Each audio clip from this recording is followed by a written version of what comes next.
Los Angeles, always buzzing, always alive. The city of dreams, where people come from all over the world hoping to make their mark. But for some, the city isn't just a place of opportunity. It's a cold, unforgiving place where survival is a daily challenge. Emma knew this all too well. She stood on the corner of Hollywood Boulevard, her hands cupped in front of her, holding a worn cardboard sign that read, "Anything helps. God bless." Her clothes, once vibrant, were now tattered and faded from months of living on the streets. She'd seen better days, but today felt different. She wasn't sure why, but something in her gut told her this could be the day that changed everything. Emma wasn't the type to ask for help.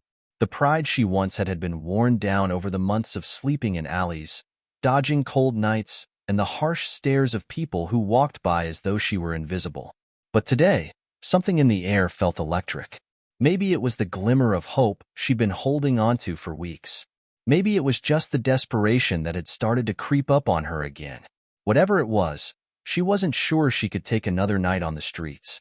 And then, like something straight out of a movie, he walked into her life.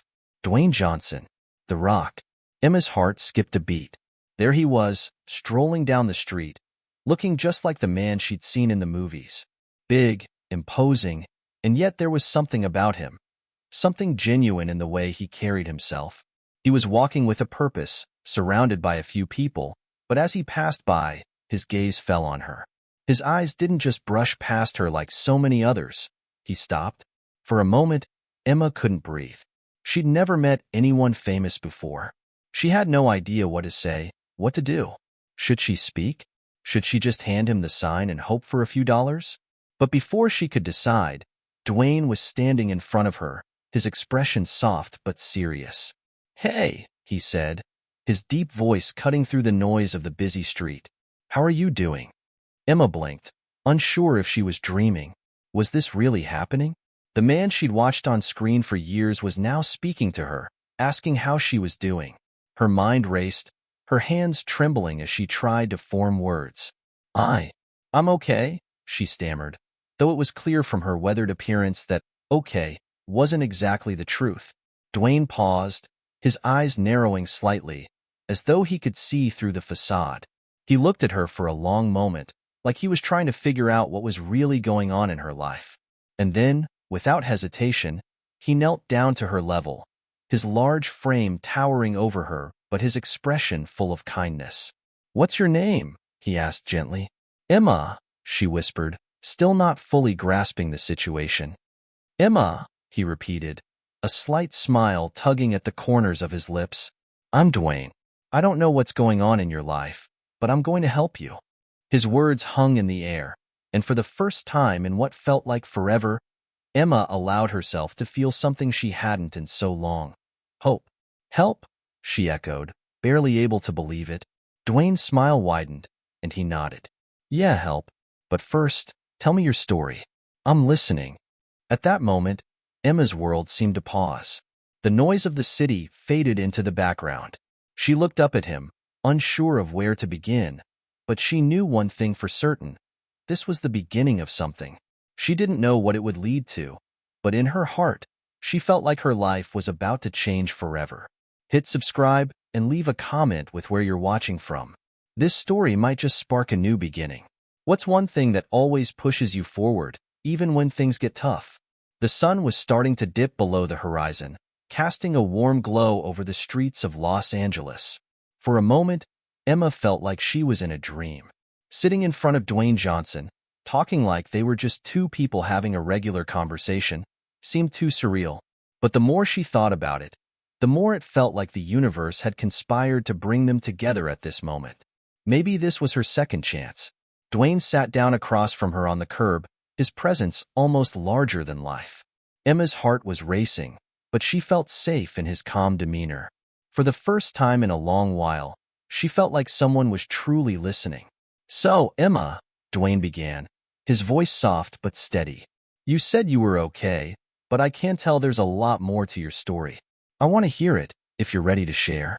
Emma's throat tightened. She hadn't spoken about her past in months, maybe even years. The memories of her life before the streets felt like a distant dream, one that she was afraid to revisit. But something about Dwayne's genuine curiosity made her feel like maybe it was time.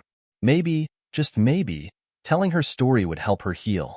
She took a deep breath, trying to steady herself. "I used to have everything," she said, her voice barely above a whisper. "A family, a home, a future. I had big dreams." Dwayne listened intently, nodding as Emma began to open up. She spoke about her childhood, growing up in a small town with her parents, both of whom worked hard to provide for her and her younger brother. They weren't rich, but they were happy. Emma was a straight-A student, full of ambition and hope for the future. She wanted to become a doctor, to help people the way she'd seen doctors help her father when he got sick. But that all changed one rainy night, when a car accident took both her parents from her in an instant. Emma had been in the back seat, but miraculously, she survived. Her brother, who was just a year younger, had been with their parents, and he didn't make it. She could still remember the way the police officer's face looked when he told her the news. It was a look that haunted her for years. "I couldn't believe it at first," Emma said, her voice breaking. "It felt like everything I knew was ripped away in the blink of an eye, and I didn't know how to deal with it. I shut everyone out. My relatives didn't know what to do with me. I was angry, lost, and confused. I couldn't even think about school or the future. I just wanted to forget." Dwayne's eyes softened as Emma spoke, but he didn't interrupt. He understood grief.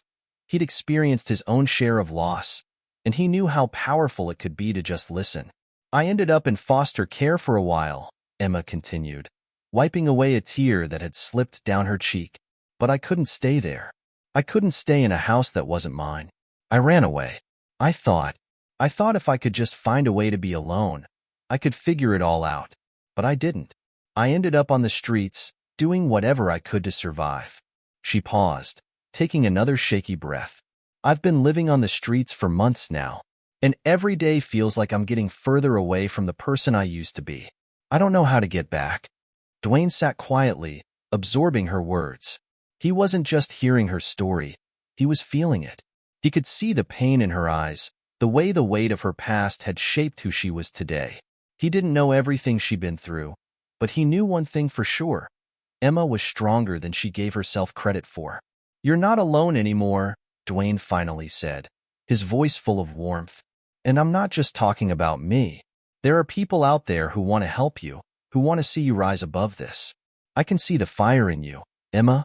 You've been through more than most people could ever imagine, and you're still standing. That's something. That's everything." Emma looked at him, uncertain.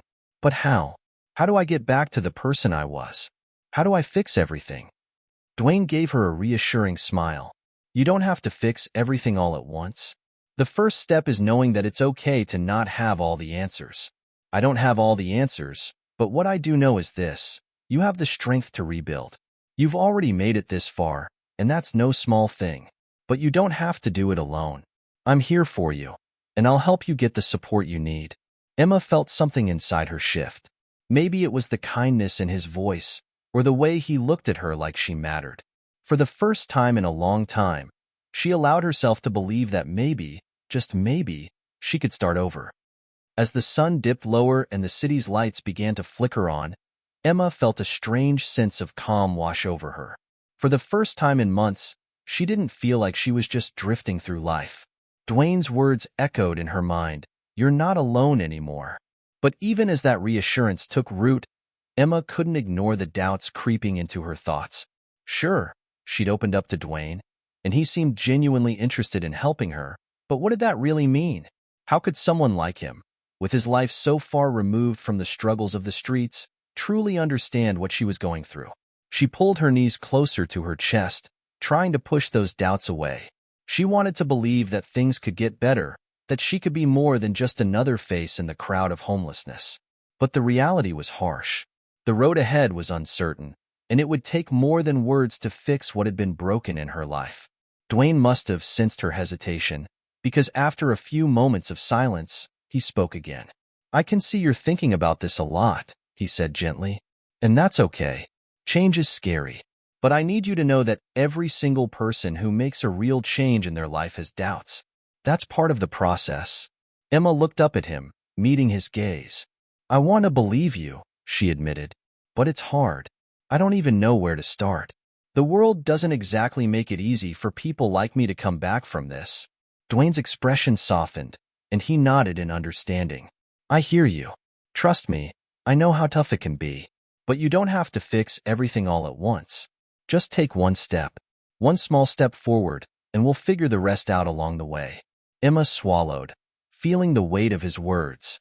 She wanted to believe him, but the road ahead felt impossibly long. The next few days passed in a blur of uncertainty. Dwayne had connected Emma with a local shelter and helped her get enrolled in a program that offered counseling, job training, and temporary housing. But every time Emma tried to take a step forward, she felt a wall of resistance rise up. The first hurdle came when she walked into the shelter and was confronted with her past. The faces of the other residents reminded her of where she had come from. The same broken people, stuck in cycles of poverty and despair. It was hard not to see herself in them, not to feel like she was still one of them. One night, as she sat in the common area, trying to keep to herself, a woman named Carla approached her. Carla had been at the shelter for a while, and though she had a tough exterior, Emma could tell she was looking for a connection. "You're new here, huh?"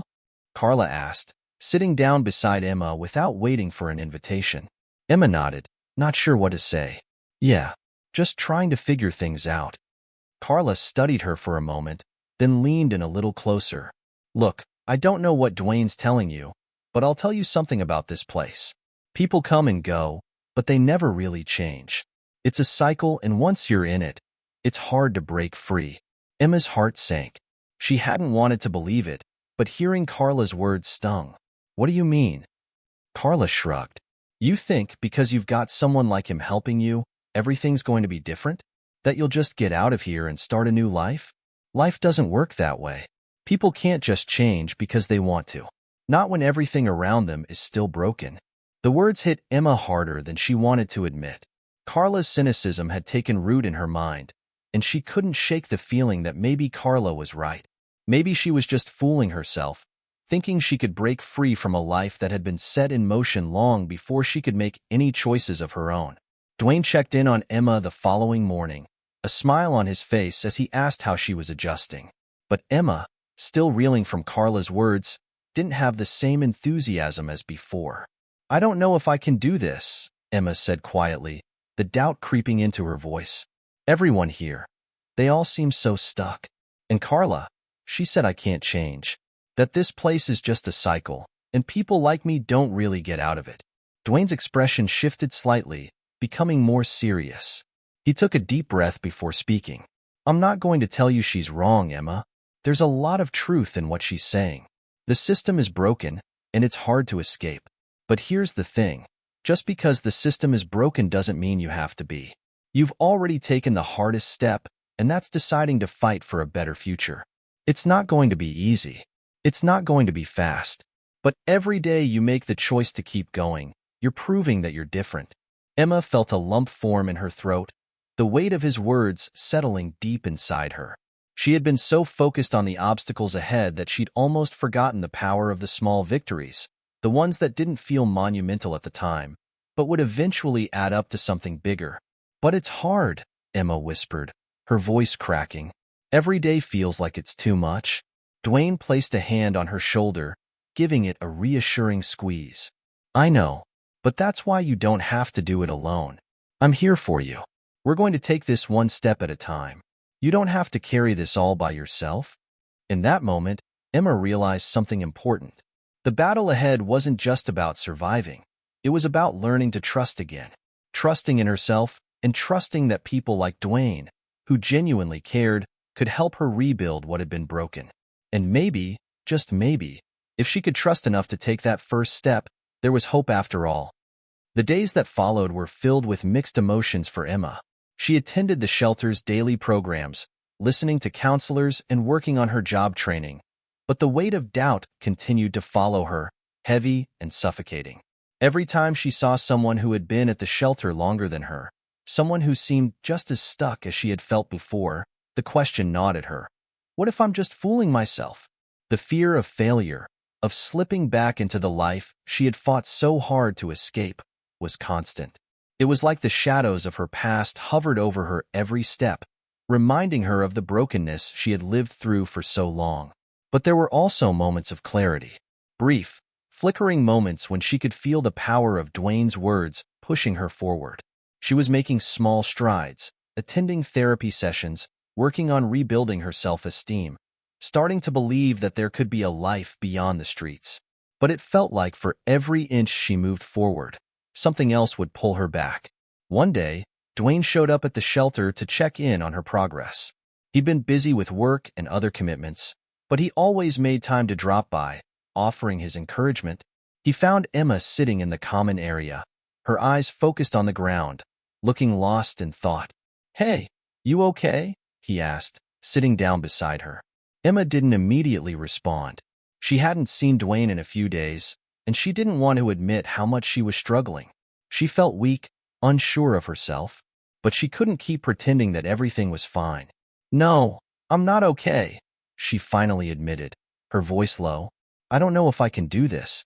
I keep seeing people around me who have been here for years, stuck in the same cycle, and I don't know if I can get out of it. I feel like I'm just pretending to be okay, and it's all going to fall apart." Dwayne didn't hesitate. He placed a hand on her shoulder, steady and firm. "Emma, I've been where you are. I know what it's like to feel like you're just spinning your wheels, like no matter how hard you try, nothing ever changes. But I also know that those small steps you're taking are making a difference. You're fighting battles every single day, and that's something to be proud of." Emma shook her head, still doubtful. "But how do I know it's enough? How do I know I'm not just wasting my time?" Dwayne's expression softened, his eyes intense with sincerity. "You don't have to know. You just have to trust that it will make a difference in the long run. And you have to give yourself grace. It's okay to feel lost sometimes. It's okay to question yourself. But don't give up just because the road is tough. It's a marathon, not a sprint." Emma looked at him, his words sinking in. She'd heard the phrase, "it's a marathon," 100 times before. But in this moment, it resonated with her in a new way. Change didn't have to happen overnight. She didn't have to have it all figured out. But what she did need to do was keep moving forward, no matter how small the steps might be. Suddenly, Dwayne's phone rang. He glanced at it and sighed. Standing up, "I've got to take this call, but I want you to do something for me, Emma. I want you to take a walk around the neighborhood today. Just get outside and breathe. You've been cooped up in here long enough." Emma looked at him, surprised. "A walk? Yeah, it sounds simple, but I promise you, it'll help. Sometimes, just changing your surroundings for a bit can give you the clarity you need. Go clear your head, and when you come back, we'll talk more about what's next for you." He gave her a reassuring smile before stepping away to answer his call. Emma sat still for a moment, processing what he had said. A walk. It seemed so simple, almost trivial, but she couldn't deny that the idea of stepping outside and breathing fresh air felt freeing. Maybe it was time for her to take a break from the doubts and just focus on the present. As Emma walked through the streets of downtown Los Angeles, she allowed herself to take in the city from a different perspective. She wasn't running from anything, wasn't hiding behind her fears. She was simply being, walking through the crowds, taking in the buzz of the city that never seemed to stop. For the first time in weeks, she wasn't just surviving, she was living. She passed by a small park, the sound of children laughing echoing through the air, and for a moment, she let herself smile. There was beauty in the world, and it wasn't all darkness and struggle. It was there, in the small moments, the sunshine on her face, the cool breeze, the warmth of the people around her, even the strangers on the sidewalk who greeted her with a smile. As she wandered, she found herself standing in front of a small cafe. She hadn't realized how hungry she was until now. With a few dollars she had left, she bought a simple coffee and a pastry, sitting at a table outside to enjoy the quiet. The world felt far away for a moment, and in that instant, Emma knew something had shifted inside her. For the first time in a long time, she wasn't consumed by the noise in her mind. She wasn't fighting herself. She was simply being. That night, when Emma returned to the shelter, she felt a sense of peace she hadn't known in a long time. She was still scared. She was still unsure of the future. But she had taken that small step, and it had felt right. For the first time, Emma allowed herself to hope again. Dwayne was there when she returned, waiting for her with his usual warm smile. "How was the walk?" he asked. Emma grinned, something she hadn't done in what felt like forever. "It was exactly what I needed." Dwayne raised an eyebrow, intrigued. "Yeah? What did you figure out there?" Emma took a deep breath, feeling lighter than she had in days. "I think I figured out that I don't have to have it all figured out right now. I just need to keep moving. And maybe I don't need to carry all this by myself. I've got people who care about me, people who want to see me succeed. And that's enough to keep going." Dwayne nodded, his smile proud. "That's right. And I'm here every step of the way, Emma. You've got this." Emma nodded, feeling a sense of strength begin to grow inside her, one small step at a time. Maybe, just maybe, she could rebuild her life after all. Emma was beginning to realize that life in the shelter wasn't as simple as she had hoped. The peace she'd felt after her walk was fleeting, and the more she settled into the daily routine, the more she saw the harsh realities of life there. People came and went, some of them leaving with new opportunities and others sinking further into despair. Every time Emma thought she was getting a grip on her own situation, something seemed to pull her back into the chaos. Despite Dwayne's encouragement and the small steps forward she had taken, there were still moments when Emma felt overwhelmed.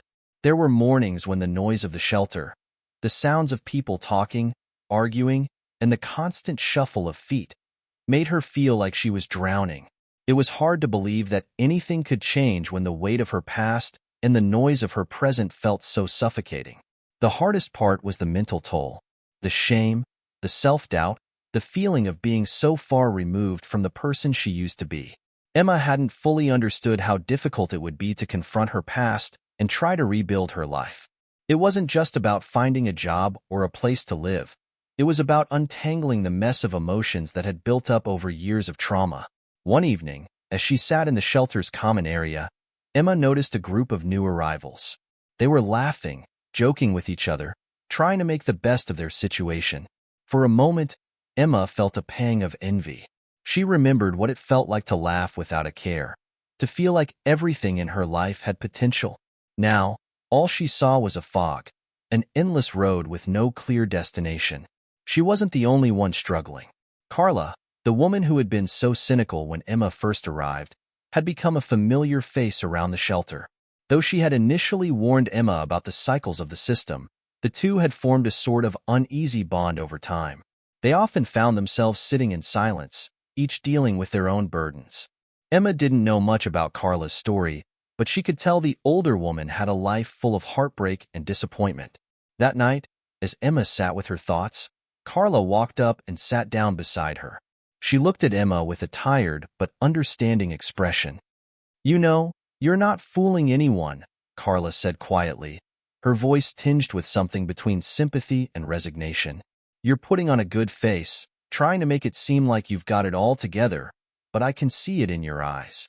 You're struggling." Emma didn't respond right away. She wasn't sure what to say. It wasn't like Carla's words were new. She'd felt that struggle every day. But hearing it out loud made it feel real in a way that stung. Carla continued, "I've been here longer than I'd like to admit, Emma, and I've seen a lot of people come and go. You know what I've learned? You can't pretend like everything is fine when it's not. It won't help you in the long run." Emma felt a lump in her throat. "I'm trying," she whispered.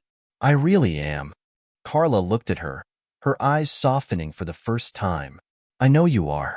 But listen, no one ever gets out of this place without facing their demons. You can't keep pretending that they don't exist. You have to confront them, or they'll haunt you forever."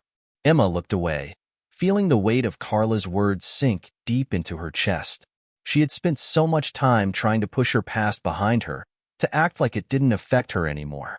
But the truth was, it still controlled her. Every time she walked past someone who reminded her of her family, every time she heard a siren in the distance, she felt the fear and pain rush back to her. The fear of losing everyone she loved. The pain of being alone. "I don't know how to face it," Emma admitted, her voice barely audible. "I don't know if I'm strong enough." Carla sighed, leaning back in her chair. "I'm not going to lie to you, Emma. It's not going to be easy. You're going to have to dig deep, but you're here for a reason. You've got a chance to make something out of this mess. You just have to stop running from it." For a long moment, Emma sat in silence. Carla's words echoed in her mind, and she realized something she hadn't fully understood before. She hadn't been running from the system, from the streets, from the shelters. She had been running from herself. She had been afraid to confront the pain that had been with her since that night, the night she lost her family. The next day, Emma woke up determined. She couldn't keep pretending that everything was okay. She had to face the truth, no matter how painful it was. The fear of reliving her trauma was paralyzing, but she knew that avoiding it was only making things worse. She had to take a step toward healing, even if it meant confronting the very thing that had broken her. Dwayne showed up at the shelter again, and for the first time in a while, Emma felt ready to talk. She found him sitting in the lobby, scrolling through his phone, his usual energy and confidence apparent. But when he saw Emma approaching, he immediately stood up, a genuine smile crossing his face. "How's everything going?"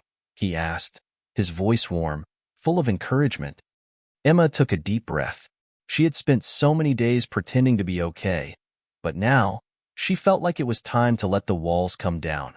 "I've been struggling," she said honestly. "It's not easy, Dwayne. I'm not going to pretend like it is. I'm afraid that no matter how hard I try, it's never going to get better. And the hardest part is that I've been running from my past, pretending like I can just forget everything. But I can't. It's still here. It's still a part of me." Dwayne didn't interrupt. He simply nodded, letting her words hang in the air. When she finished, he stepped closer, looking her in the eyes with the kind of warmth that made her feel safe. "You don't have to run from your past, Emma," Dwayne said gently. "You don't have to carry it with you either. But facing it, accepting it, that's the first step toward healing. And you don't have to do it alone. You have me. You have this community." For the first time in a long time, Emma felt like she wasn't facing this alone. The thought of confronting the pain of her past was still terrifying, but with Dwayne by her side, it didn't seem as impossible. "You've got this," Dwayne added with a reassuring smile. "And I believe in you." Emma nodded slowly, a small but significant shift happening within her. Maybe it wasn't about being strong all the time. Maybe it was about allowing herself to be vulnerable, to face the parts of herself that she had kept hidden for so long. It wasn't going to be easy, but she was ready to try. After Emma's conversation with Dwayne, she found herself in a whirlwind of emotions. She hadn't anticipated how deeply she would be affected by finally acknowledging her past. The days that followed were a blend of self-doubt and the occasional flash of clarity. She felt a pressure building up inside her, a mixture of hope and terror at the prospect of facing the truth she had spent so long avoiding. The next morning, Emma decided to take the first step. She signed up for a therapy session at the shelter, a group therapy session. It was the first time in months that she felt a sliver of hope about tackling her past.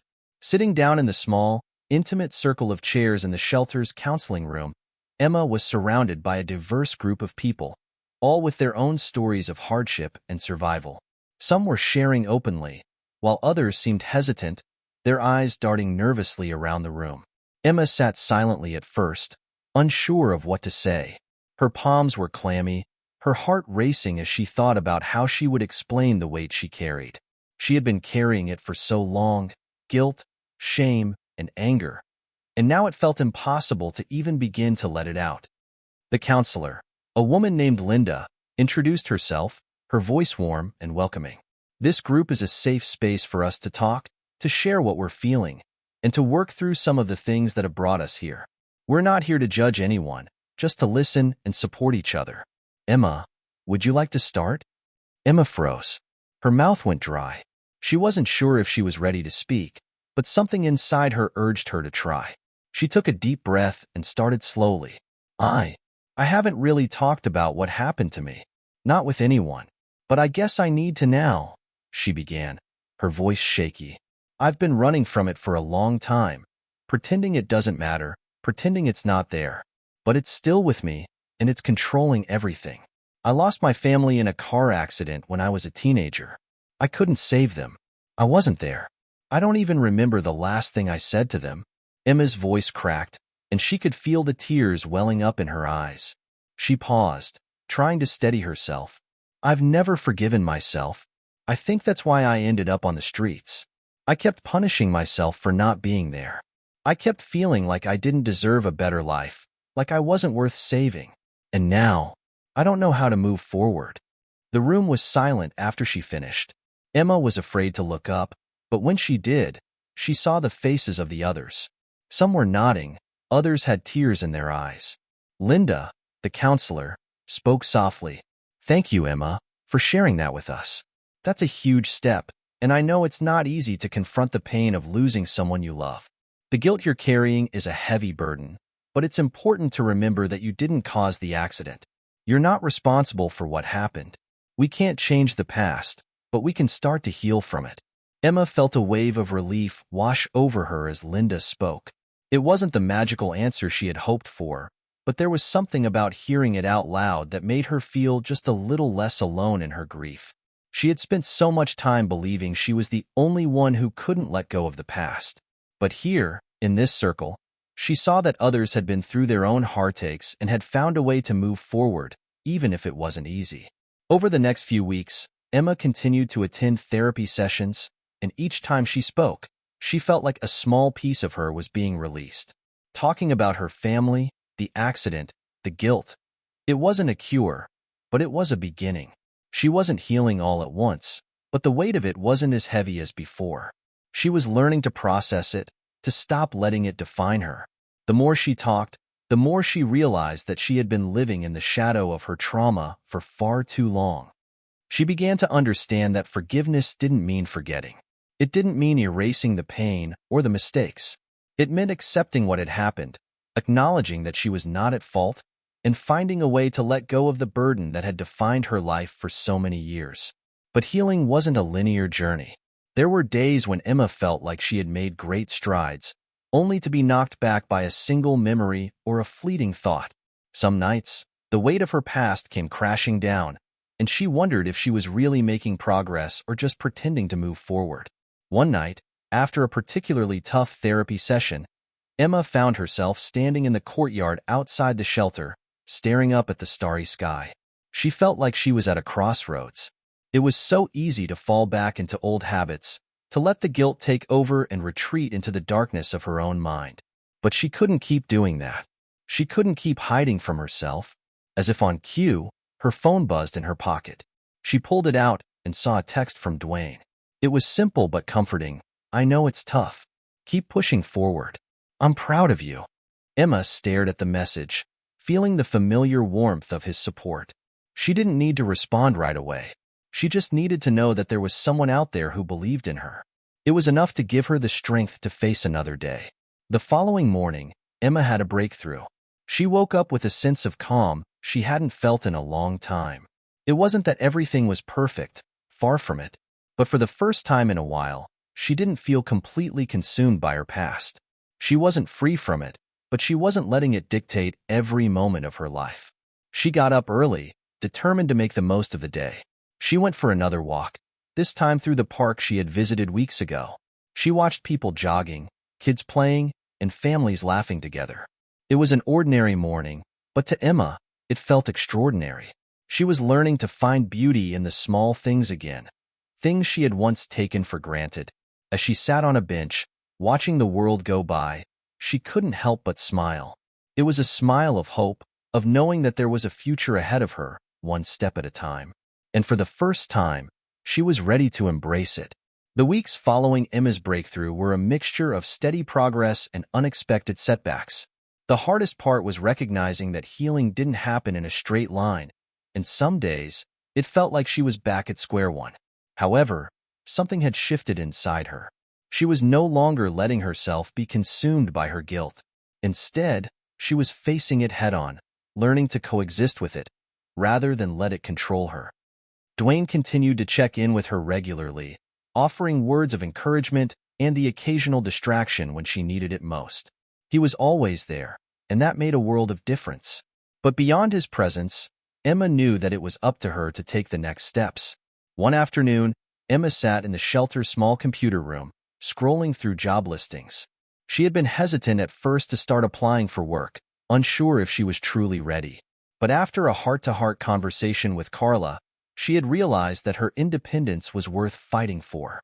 She didn't want to stay in the shelter forever, and she knew the only way out was to secure a job, no matter how small or insignificant it might seem at first. Her fingers hovered over the keyboard as she read through one ad after another.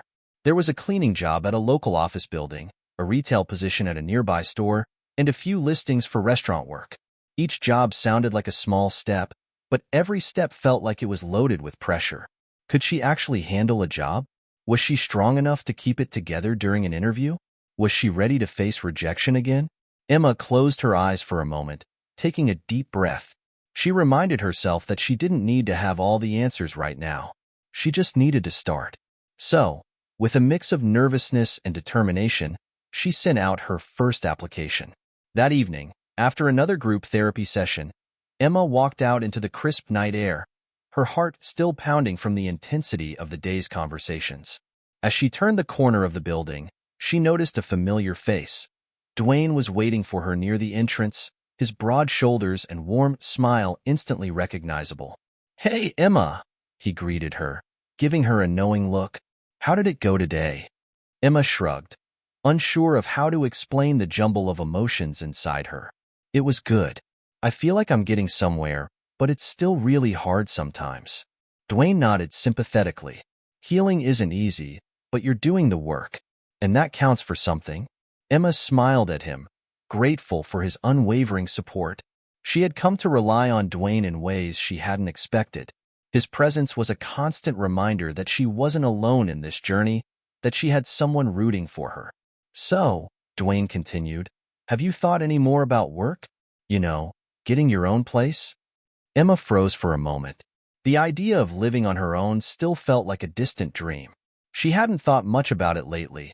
Her focus had been on getting a job, on finding stability in small steps. But Dwayne's question forced her to think bigger, to consider what it would mean to have a life beyond the shelter. "I applied for a couple of jobs today," Emma said, her voice tentative. "It's a start, but I don't know if I'm really ready. What if I screw it up?" Dwayne smiled reassuringly. "You won't screw it up, Emma. But it's okay if things don't go perfectly.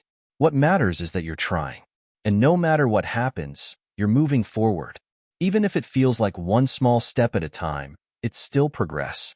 Emma took a deep breath, feeling a mix of gratitude and fear.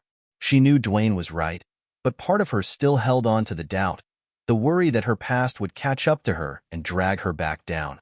But she was also beginning to realize that she couldn't let that fear stop her. She had come too far. The following week, Emma received an email. It was from the cleaning job she had applied to. They wanted to set up an interview. Her heart raced as she read the message, her fingers trembling on the keyboard. She had done it. She had taken the first step towards something bigger than just surviving. She was beginning to rebuild her life. The interview was scheduled for the following afternoon. Emma spent hours that night preparing, reviewing her resume, rehearsing her answers to common questions, and even practicing in front of the mirror. She was nervous, but there was a spark of excitement inside her too. This was her chance, and she wasn't going to let fear control her. When the day of the interview arrived, Emma put on the best outfit she could find, something presentable, though far from perfect. She made sure her hair was neat and that she felt as confident as possible, despite the nerves twisting in her stomach. As she made her way to the interview, she could feel the weight of the moment. This wasn't just a job application. It was a symbol of her determination, of her desire to take control of her future. As she entered the office building for the interview, her palms were clammy and her heart was pounding in her chest. But she straightened her back, took a deep breath, and walked through the door. The interview itself went better than she expected. The manager, a woman named Julie, was kind and asked about her past work experiences, as well as her current situation. Emma answered honestly, not sugarcoating her circumstances but emphasizing her desire to work hard and contribute. "I know things have been tough for me recently," Emma said, her voice steady but sincere. "But I'm ready to get back on my feet. I'm willing to do whatever it takes to prove myself." Julie smiled, seeming to appreciate Emma's honesty. "I like your attitude. We can start you with a few shifts, and if it works out, we'll take it from there." Emma left the building feeling like she was walking on air. It wasn't a guarantee, but it was a start. The possibility of having a job, of taking that first step toward stability, filled her with a sense of purpose she hadn't felt in years. She wasn't just surviving anymore. She was living again. Back at the shelter that evening, Emma received another message from Dwayne. "How'd it go? I'm rooting for you." Emma's fingers hovered over the screen as she typed her reply, a wide smile spreading across her face. "I think it went well. They want to give me a shot. I'm scared, but I'm going to try." His response came quickly. "That's awesome. You've got this, Emma. One step at a time." As she sat in the quiet of the shelter, Emma reflected on everything she had been through. The journey was far from over, but she could see the path ahead of her more clearly now. For the first time in a long time, she felt like she had control over her future. She was no longer defined by her past, and that thought filled her with a sense of hope she hadn't allowed herself to feel in years. The days after Emma's job interview were filled with anticipation. She couldn't shake the feeling that everything was about to change. For the first time in a long time, she allowed herself to feel excited, though the fear of failure still lingered in the back of her mind. She had been through too much to take anything for granted, but she also realized that if she didn't take this chance, she would only be stuck in the same place forever. The morning after her interview, Emma woke up with a sense of purpose. She had learned to make the most of each day, to take small steps forward, even if it felt like it wasn't enough. She made her bed, brushed her teeth, and spent the next few hours preparing for the phone call she hoped would come soon. Around noon, as Emma was reading a book in the shelter's communal area, her phone buzzed. Her heart skipped a beat. She looked down at the screen and saw an unfamiliar number. "Hello?" she answered, her voice a little shaky. "Hi, is this Emma?" The voice on the other end was calm and professional. "This is Julie from the cleaning company. I wanted to let you know that we'd like to offer you the position. We'll start you with a few shifts this week and see how things go. Is that okay with you?" Emma's breath caught in her throat. She almost couldn't believe it. "Yes, that sounds amazing. Thank you so much." "Great. We're excited to have you on board. I'll send you the schedule and details later today." After the call ended, Emma couldn't help but smile. She had done it. She had taken a chance, and it had paid off. This wasn't just a job. It was a symbol of everything she had been working toward. It was a chance to prove to herself that she was capable of more than she had believed. That evening, Emma walked to the small convenience store near the shelter. She had a little extra money from some odd jobs she'd done in the past few weeks, and she wanted to treat herself to something special. She picked out a chocolate bar and a small bouquet of flowers, nothing extravagant, but enough to mark the occasion. When she returned to the shelter, she carefully arranged the flowers in a small vase she had found in the common room. She didn't have much, but this felt like a moment worth celebrating. As she sat down, her phone buzzed again. It was a message from Dwayne. "I'm so proud of you, Emma. I knew you could do it. When do you start?" Emma typed back quickly. "I got the job. I start tomorrow. I'm freaking out a little, but also excited." Dwayne's reply came swiftly. "That's amazing. You've worked so hard for this. I know you'll do great. Just remember, it's okay to be nervous. You've got this." As Emma read his message, she felt a surge of gratitude. Dwayne had been there for her through everything. It wasn't just his encouragement that meant so much. It was the belief he had in her when she didn't believe in herself. It was the way he pushed her to take chances, even when she was terrified of failing. She couldn't have done this without him. The next morning, Emma woke up early, her nerves bubbling up as the time to leave for her first shift approached. She carefully dressed in the uniform Julie had given her, a simple set of work clothes that made her feel like she was stepping into a new version of herself. She stared at her reflection in the mirror, still uncertain but determined. When she arrived at the office building, Julie greeted her warmly and showed her around. It was a small space, but the people she met were kind, and Emma felt a glimmer of hope that this could be the start of something real. For the first time in a long time, she didn't feel out of place. The work was simple enough, dusting, sweeping, mopping, but it was enough to get her started. Every task felt like a small victory, a step forward, a reminder that she could do this. It wasn't glamorous, but Emma knew that this job would help her build the foundation for something greater. She couldn't afford to be picky. She needed stability, and she was willing to take the first step, no matter how humble. As the day went on, Emma found herself getting into a rhythm. She was focused on the tasks at hand, enjoying the quiet moments of solitude between each chore. It wasn't easy work, but it was honest work, and for the first time in a long time, it felt good to be contributing, to be doing something that mattered. By the end of the shift, Emma was exhausted, but in the best possible way. As she walked back to the shelter that evening, she felt a sense of pride that she hadn't felt in years. It wasn't just about the paycheck. It was about proving to herself that she could do hard things, that she was capable of rebuilding her life, one step at a time. When Emma arrived at the shelter, she immediately checked her phone. There was a message from Dwayne. "How was the first day? You doing okay?" Emma smiled, feeling a warmth spread through her chest. "It was great. Tiring, but good. I'm actually really proud of myself. One day down, a whole lot more to go." Dwayne's reply was quick. "You should be proud. One step at a time. Don't forget to take care of yourself too, all right?" Emma sat down on her bed, her mind racing with everything that had happened over the past few months. She had come so far, and yet she knew that this was just the beginning. There would be more challenges ahead, more moments of doubt, but she was ready for them. She had learned that she could face her fears, that she was stronger than she had realized. And with each new day, she was building a future for herself. A few days later, Emma sat in a quiet corner of the shelter, looking through her notebook.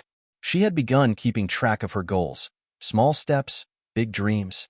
She had written down things like save money for an apartment and keep applying for better jobs. But there was one goal she had written at the top of the page, something that had been on her mind since that first moment of realization. Believe in myself. She hadn't always believed in herself. She hadn't thought she deserved a better life. But now, for the first time, Emma could see the possibility of something greater than just surviving. She could see a future where she wasn't defined by her past, where she could be proud of who she was becoming. That night, as Emma lay in bed, she allowed herself to dream a little. The life she had once thought impossible, having her own place, a stable job, a future, no longer felt so far away. And that, for her, was everything. As the weeks passed, Emma found herself settling into a new rhythm. The novelty of the job hadn't worn off, but the exhaustion from the long shifts had started to become more manageable. She was learning the ins and outs of her work, getting quicker, and growing more confident with each task. But with each passing day, another challenge emerged: the growing weight of her dreams. When Emma first arrived at the shelter, she was focused on just surviving. The idea of thriving, of building a future, seemed distant and unattainable. But now, after a few weeks of consistent work, she could no longer ignore the fact that she wanted more. She needed more. After her shift one afternoon, Emma sat in the quiet common room, surrounded by a few others who were relaxing after a long day. She glanced at the small notebook she'd been keeping, the one where she tracked her goals. There were a few simple things written down, like save money for an apartment and apply for a better job. But what Emma was beginning to realize was that the path ahead of her was not just about escaping her current situation. It was about transforming her life completely. What she wanted wasn't just stability. She wanted to rebuild her confidence, pursue something meaningful, and stop being defined by her past. She wanted a life that was rich not only in material security but in happiness and fulfillment.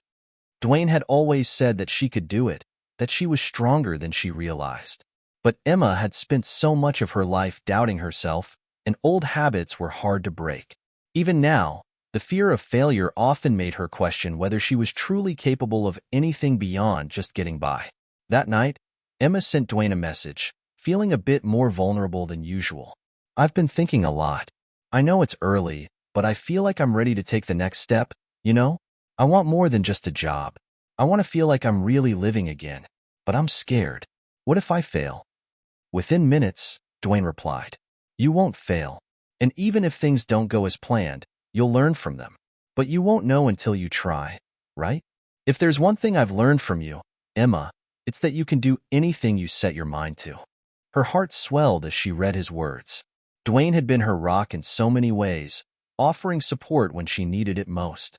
But more than that, He had given her the most valuable gift, belief in herself. Emma had begun to realize that the only thing standing between her and her dreams was her own hesitation. The next day, after another exhausting shift, Emma found herself on her lunch break, scrolling through job listings on her phone.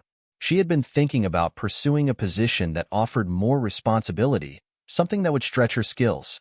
The cleaning job had been a great first step, but Emma wanted to challenge herself further. She needed something that would give her a sense of purpose and help her grow in ways she couldn't yet fully define.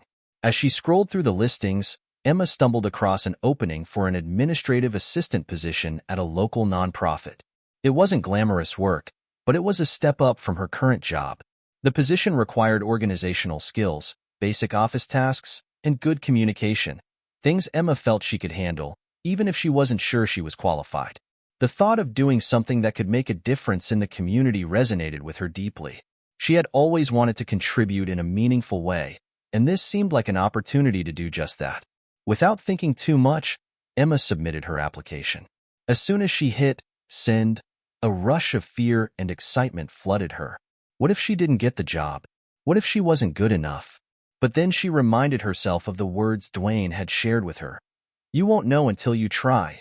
And that gave her the courage to send it. The next few days flew by in a blur of work and self-doubt. Emma went through her days with a constant undercurrent of anxiety, knowing she had taken another big step, but wondering if she was truly ready for it. Every night, after her shift, she would go to bed with her mind racing, unable to quiet the storm of what-ifs that seemed to take over. Then, one afternoon, just as Emma was finishing her shift, her phone rang. It was an unknown number, and her stomach dropped. She knew exactly who it was. Hello? She answered, trying to keep her voice steady. Hi, is this Emma? This is Sarah from the nonprofit organization you applied to. I wanted to let you know that we were really impressed with your application, and we'd love to schedule an interview. For a moment, Emma couldn't speak. Her heart was racing, and her mind went blank. Yes, of course.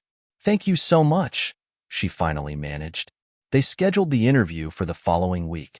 Emma hung up the phone, standing there in a daze. She had done it. She had taken a risk and sent the application, and now she had an opportunity to prove herself. The days leading up to the interview were filled with a mixture of excitement and anxiety. Emma practiced her answers to common interview questions, researched the organization, and even asked Carla for some advice. The fear of failure was still there, but this time, Emma was determined not to let it paralyze her. She was ready to face this challenge head-on, knowing that this was another step towards something greater than she had ever imagined. The day of the interview arrived, and Emma dressed carefully in the best clothes she could afford. Simple, professional attire that made her feel confident. As she looked in the mirror, she saw someone different than the girl who had first arrived at the shelter months ago. She wasn't just surviving anymore. She was living. She was fighting for a future. When Emma walked into the nonprofit's office for the interview, she was nervous but also filled with purpose. She was ready to show them who she was, not just as someone trying to make ends meet, but as someone who could contribute, who could make a real difference. The interview went smoothly. The staff was friendly, and the questions felt like a chance to share her story, her struggles, her growth, and her desire to contribute. When they asked why she was interested in the position, Emma didn't hesitate. I want to help people. I've been through a lot, and I know what it's like to feel like you don't matter. But I've also learned that the smallest actions can make a difference in someone's life. And I want to be part of that. The interviewer smiled and nodded. We appreciate your honesty, Emma. Thank you for sharing. By the time the interview ended, Emma felt hopeful but still anxious. She didn't know what would happen next, but for the first time in a long time, she felt like she was on the right path. She had pushed past her fear and taken another step toward the future she wanted. That evening, Emma texted Dwayne. I did it. I had the interview, and I feel good about it. Now I just have to wait. His response came quickly. I'm proud of you, Emma. I know you're going to do amazing things. Just keep pushing forward, one step at a time. Emma sat back in her chair, letting his words sink in. She wasn't alone. She had Dwayne. She had the shelter community, and most importantly, she had herself. No matter what happened next, she knew she had already come further than she ever thought possible. The days after Emma's interview were both long and short. She couldn't shake the feeling that her future was hanging on a thread, one that she had carefully woven through countless decisions, sleepless nights, and hard-earned moments. She had told herself she would be fine, no matter what happened, but deep down, she couldn't deny that she desperately wanted this job. Dwayne's words echoed in her mind, "Keep pushing forward, one step at a time." Those simple words had become her mantra, her guide. No matter how uncertain she felt, she kept going, believing that the next opportunity could be the one that changed everything. As the days dragged on, Emma continued to work her cleaning job. The routine was comforting, in a way. It gave her a sense of stability, something she hadn't had in a long time. But even as she clocked in every morning, she couldn't shake the feeling that there was more out there for her. She wasn't just working to get by anymore. She was working to build something bigger. One Thursday afternoon, about a week after her interview, Emma received a phone call while she was on a break at work. It was from Sarah, the woman who had interviewed her for the nonprofit position. "Hi, Emma. This is Sarah from the nonprofit. I'm calling to let you know that we were really impressed by you, and we'd love to offer you the position. We believe you could be a great fit for our team." Emma's heart skipped a beat, and for a moment, she couldn't speak. The words felt surreal, like she was hearing them through a fog. "Are you serious?" she finally asked, her voice barely above a whisper. "Yes, absolutely," Sarah replied with a smile in her voice. "We were really drawn to your passion and your story. You've clearly been through a lot, and we think your experiences would be valuable here. We're excited to have you on board." Emma took a deep breath, trying to steady herself. This was it, the moment she had been waiting for. "Thank you so much. I can't believe it." "Don't thank us yet," Sarah said, laughing. "We're looking forward to seeing what you can bring to the table. We'll send you the details, but we're excited to have you join the team." The call ended, but Emma couldn't move. She was frozen, overwhelmed by a mix of joy, disbelief, and gratitude. She had done it. She had taken that leap of faith and had been rewarded. The next few days felt like a whirlwind of activity. Emma gave her notice at her current job, although she would continue to work until the end of the week to ensure a smooth transition. The excitement was tempered with a little sadness. She had come to appreciate the people she worked with, and she knew that leaving meant stepping out of a comfort zone she had grown used to. But the thought of the nonprofit job, the chance to make a real difference, was enough to push her forward. She wasn't going to let this opportunity slip by. When the first day at her new job arrived, Emma dressed carefully. She wanted to make a strong impression, not just for the job, but for herself. She had spent so much time hiding from the world, letting the weight of her circumstances define her. But this was her chance to redefine everything. As she walked into the nonprofit's office for her first day, Emma was filled with a nervous excitement. The space was modest but welcoming, with light streaming in through large windows. There was a calm energy in the air, and Emma immediately felt at ease. She was introduced to her colleagues, an eclectic group of people who were all dedicated to the cause the nonprofit supported. They were kind and down to earth, and Emma found herself feeling grateful that she had landed in a place that truly valued her potential. The work itself was different from what Emma had done before, but it felt fulfilling. She spent her first week learning the ropes, answering phones, helping organize events, and assisting with paperwork. It was a lot to take in, but Emma was determined to do her best. She felt an immense sense of pride in what she was doing. Every task, no matter how small, felt meaningful. By the end of the first week, Emma was exhausted but content. She had never felt so accomplished before. For the first time in ages, she felt like she was contributing, like she was part of something bigger than herself.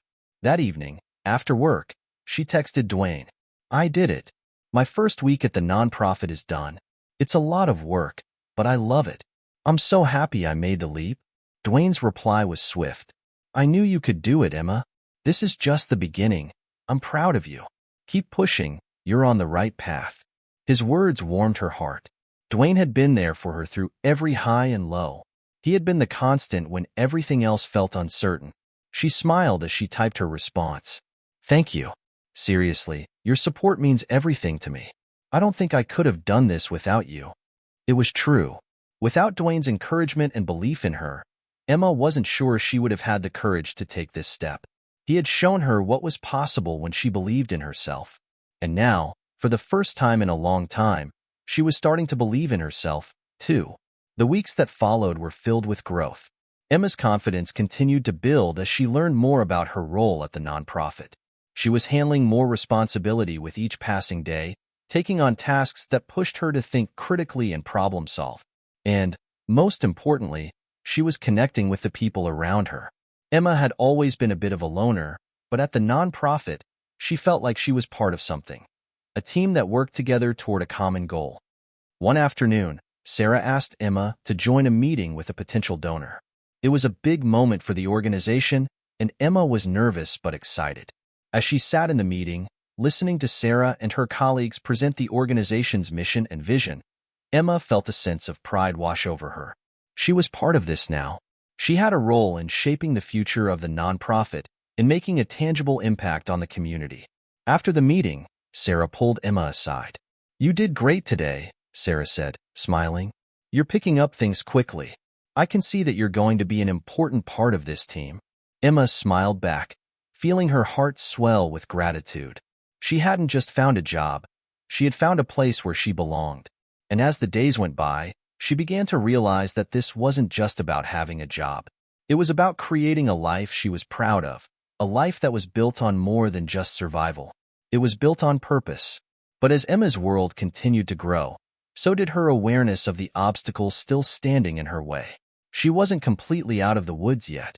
The road to stability and success was still long, and she knew there would be more challenges ahead. But for the first time in her life, Emma felt like she had the strength to face them. She wasn't alone anymore. She had a team, a purpose, and the belief that she could create the life she had always dreamed of. Hit subscribe and leave a comment with where you're watching from. Emma's journey continues to unfold, and there are still more twists and turns ahead. What challenges have you faced on your own journey, and how have you overcome them? Emma had been riding high on the wave of her newfound confidence. After landing the job at the nonprofit, she felt like she was finally stepping into a future that was entirely hers to shape. Each day brought new challenges, new tasks, and new ways to prove to herself that she wasn't just surviving anymore. She was thriving. But as much as she wanted to believe that the hardest part was behind her, life had a way of throwing curveballs when you least expected them. It started on a Monday. Emma had woken up early, ready to face another busy week at the nonprofit. She dressed carefully, in the same professional but comfortable outfit she had worn the past few days, and made sure to leave herself extra time for the bus ride. The weather was cold, the streets slick with ice from an overnight snowfall. It didn't matter. She had learned to be resilient, to push through no matter what. But as she stepped out of her apartment building and walked toward the bus stop, something felt off. Her stomach twisted, the familiar knot of anxiety that had followed her for years creeping up. She told herself it was just nerves, just the usual pre-work jitters, but deep down, she knew it was more than that. When she reached the bus stop, she saw that the bus she needed had already left. A small inconvenience, sure, but Emma's heart sank. She had been doing so well lately, staying on top of everything, and now this small setback felt like the beginning of something worse. It's just a bus, she thought to herself, trying to shake off the panic rising in her chest. But it wasn't just the bus. It was the culmination of everything that had been building up over the past few weeks. The pressure to perform well in her new job, to prove she was worthy of the opportunity, to live up to the faith that Dwayne and others had placed in her. She waited at the next stop for another bus, feeling the minutes tick by, each one amplifying the growing sense of frustration and dread. When Emma finally arrived at work, a full 15 minutes late, her stomach churned with guilt. She apologized to her supervisor, Sarah, who waved it off with a smile. "Don't worry about it, Emma. You're here, that's what matters. Just try to stay on top of the schedule next time." But Emma couldn't shake the feeling that she had let everyone down. She had always prided herself on being dependable, on being someone others could count on. To be late, even just once, felt like a betrayal of everything she had worked so hard to build. The day passed in a blur. Emma did her tasks, but her mind was scattered, constantly replaying the moment when she'd missed the bus. She had failed, at least, that's how it felt to her. Even the small mistakes, Missing a detail on a report or fumbling with the phone while answering calls seemed amplified in her mind. Every misstep felt like another confirmation that she wasn't as capable as everyone thought she was. By the time she left the office, Emma's shoulders were tight with stress.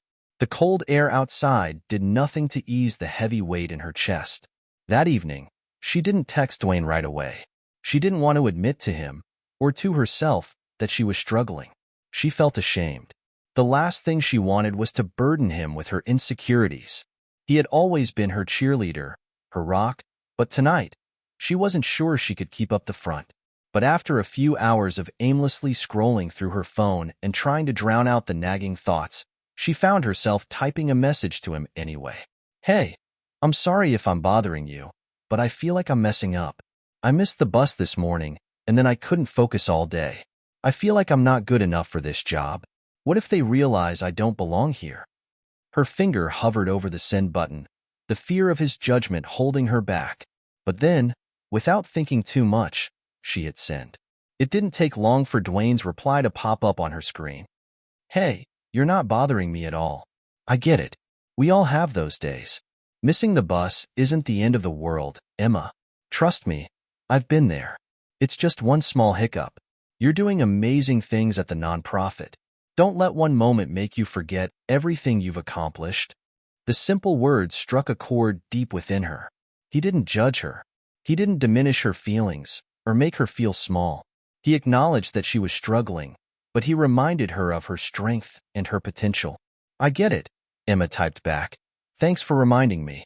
I just feel like I'm not enough sometimes." "That's normal," Dwayne responded quickly. "But don't let those feelings control you. You've got what it takes. And remember, you're not doing this alone.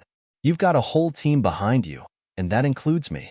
Emma sat back, breathing slowly as she read his message. The weight of her self-doubt didn't disappear immediately, but it began to lift just a little. She was starting to realize that what she had been seeing as failures were just bumps in the road, moments of growth rather than confirmation of her inadequacy. The next day, Emma decided she wouldn't let the previous day's setback define her. She arrived at work early, determined to get back on track. But even though she tried to push through, the anxiety still lingered, gnawing at her edges. It was hard to shake off the feeling that she was on the verge of messing up again. But as the day wore on, something remarkable happened. She began to find her rhythm again. She handled a tricky client situation with confidence. She assisted a colleague who was struggling with a report, offering helpful suggestions without hesitation. By the end of the day, Emma felt a quiet pride in herself, small but real. She had gotten through the day, imperfections and all, and she had done her best. That evening, Dwayne's message from the night before still lingered in her thoughts. "You've got what it takes." She repeated those words to herself like a mantra. It wasn't about being perfect. It wasn't about never making mistakes. It was about being resilient enough to keep moving forward when things didn't go as planned. As she walked home from work, Emma noticed the world around her in a new light. The sky was overcast, the streets slick with rain, but there was something about the moment that felt peaceful. Maybe it was the knowledge that she was doing the best she could, and that was enough. Maybe it was the realization that setbacks were just part of the journey. It had been a month since Emma had joined the nonprofit, and with each passing week, she felt herself growing both professionally and personally. The challenges she had faced, missing the bus, doubting her abilities, and struggling with the pressures of her new job, felt more distant now. Each day, she was learning to handle the complexities of her role with more confidence. But something still nagged at her. There were moments, usually late at night when she was lying in bed trying to drift off to sleep, when she questioned if this new life she had built was really the one she wanted. It wasn't that she didn't love the work or the people at the nonprofit. On the contrary, she had found a sense of purpose there that she hadn't felt in years. But sometimes the weight of her past, her life on the streets, the uncertainty, the pain of starting over, would creep in. Emma had worked hard to get where she was. She had taken the leap, moved past her fear, and fought for her place in this new world. But even though her life was better now, part of her felt like there was more to discover. A part of her still yearned for something deeper, something that could bring even more clarity and peace. She couldn't pinpoint what it was, but she knew she had to find it. She had spent too long feeling lost to ignore that gnawing feeling anymore. One afternoon, as she sat at her desk organizing event plans for the upcoming month, Emma received a message that would set the wheels of change in motion. It was from Sarah, her supervisor at the nonprofit. "Emma, I hope you're doing well. We've got a special project coming up, and I wanted to see if you'd be interested in taking the lead. It's a bit outside your usual role, but I think you'd be great for it." The message caught Emma off guard. It was a huge opportunity, but her first instinct was to feel nervous. Was she ready to take on a project of this size? What if she failed? What if she let everyone down? But something inside her told her that this was the moment she'd been waiting for. A chance to push herself even further, to discover just how far she could go. She read the message again, her heart beating faster. "Sure, I'd love to help. What's the project about?" The next day, Sarah called Emma into her office. It was a small, cozy room in the nonprofit's downtown building, with light streaming in through the windows and a stack of papers neatly organized on the desk. "Emma," Sarah began, "we've been working on a new initiative that aims to provide resources for homeless individuals who are trying to get back on their feet. It's a large-scale project that involves coordinating with local businesses, arranging donations, and working with other nonprofit organizations in the area. We've already got some great support, but we need someone to pull it all together. Someone who has experience with both the challenges and the systems that affect people in tough situations." Emma blinked, processing Sarah's words. She wasn't just offering her a small, simple task. This was a chance to make a real, tangible impact on her community. This was a chance to use everything she had learned from her own experiences to help others who were struggling in the same way she had. "I think you're perfect for this project, Emma," Sarah continued. "You understand the needs of people who've been through tough times. You know how to connect with others, how to listen. I believe you can make this initiative successful." Emma felt a surge of emotion as Sarah spoke. She had never felt more seen, more valued, for who she truly was. This wasn't just about her skills as an employee. It was about her life story, her experiences, and how they could now help someone else. It was as if everything she had been through, the darkness, the loneliness, the doubt, had led her to this very moment. "I'll do it," Emma said, her voice stronger than she expected. "I'll take the lead. I believe in this, and I want to make sure it works." Sarah smiled, a proud glint in her eyes. "I knew you'd say that. Let's get started." Over the next few weeks, Emma threw herself into the project with everything she had. She coordinated meetings, reached out to potential partners, and built relationships with local businesses and organizations. Every step felt meaningful. Each email, each phone call, each conversation was a step closer to helping those in need. But even more than that, Emma realized that this project was forcing her to confront parts of herself she had long ignored. She was no longer just helping others from a distance. She was using her own past as a tool to connect, to understand, and to truly make a difference. The more she worked on the project, the more clarity she gained about her own path. She wasn't just trying to build a new life. She was creating a life that reflected her deepest values. She wasn't defined by her past, but her past had shaped her into the person she was today. The person who could see the humanity in others and who could offer the empathy, support, and connection that others needed. One evening, as Emma sat at her desk reviewing the latest progress on the project, she received a phone call that would change everything. It was from Dwayne. "Hey, Emma, how's the project going?" he asked, his voice as warm and familiar as ever.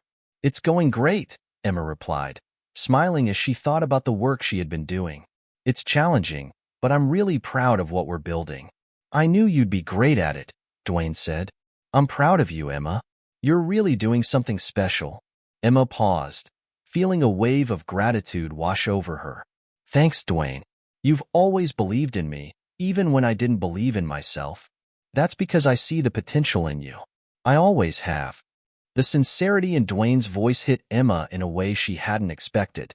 In that moment, she realized that everything she had been working toward, her new life, her career, and the person she had become, wasn't just about overcoming her past. It was about fully embracing who she was, every part of her, and using it to create something meaningful. As she walked home that evening, the The weight of the day's work pressing lightly on her shoulders, Emma couldn't help but smile. The road had been long, and at times, it had seemed impossible. But now, she could see the future more clearly than ever before. She was building something real. Not just a career, not just a job, but a legacy. And for the first time in years, she felt at peace with the person she was becoming. The weeks that followed Emma's decision to take on the leadership of the nonprofit's new initiative were some of the most transformative of her life. She was making a difference, no doubt about it.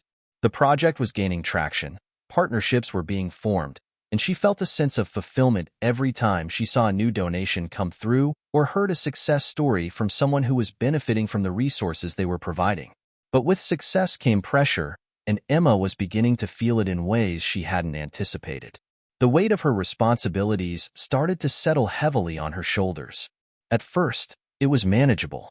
The project was new, and she was still riding high on the adrenaline of taking charge. But as the weeks stretched on, the demands grew more intense. There were more meetings to attend, more reports to write, more decisions to make. And with each task, the stakes seemed higher. Every small misstep felt like it could send the whole thing crashing down. One night, after a particularly stressful day at work, Emma found herself sitting at her small kitchen table, staring at the stack of papers in front of her. She had stayed late to finish reviewing the proposal for a major corporate sponsor, but it was all starting to blur together. Her thoughts were scattered, and she couldn't shake the feeling that she was on the verge of a breakdown. The phone buzzed on the table in front of her, and she saw Dwayne's name flash across the screen. "Hey, Dwayne," she said, trying to mask the exhaustion in her voice. "Hey, Emma, how's everything going?" Dwayne asked, his voice filled with warmth. Emma paused for a moment, unsure how much to reveal. She didn't want to sound like she was complaining, but she was tired in a way that went beyond physical exhaustion. It was as if the weight of everything she was juggling had begun to take its toll on her soul. "It's going well, mostly. But it's a lot, Dwayne," she admitted, letting out a sigh. "I feel like I'm constantly on the edge of something. Every day, there's something else to handle, and I'm starting to wonder if I'm in over my head." There was a brief silence on the other end of the line before Dwayne spoke again. "I get it. You're doing something amazing, Emma, but that kind of work isn't easy. It's okay to feel overwhelmed sometimes.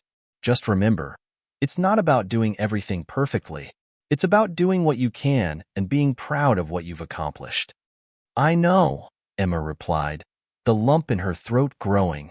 "But I'm scared, Dwayne. I'm scared of failing. I've worked so hard to get here, and I don't want to let anyone down." "You're not going to let anyone down," he reassured her, his voice gentle but firm.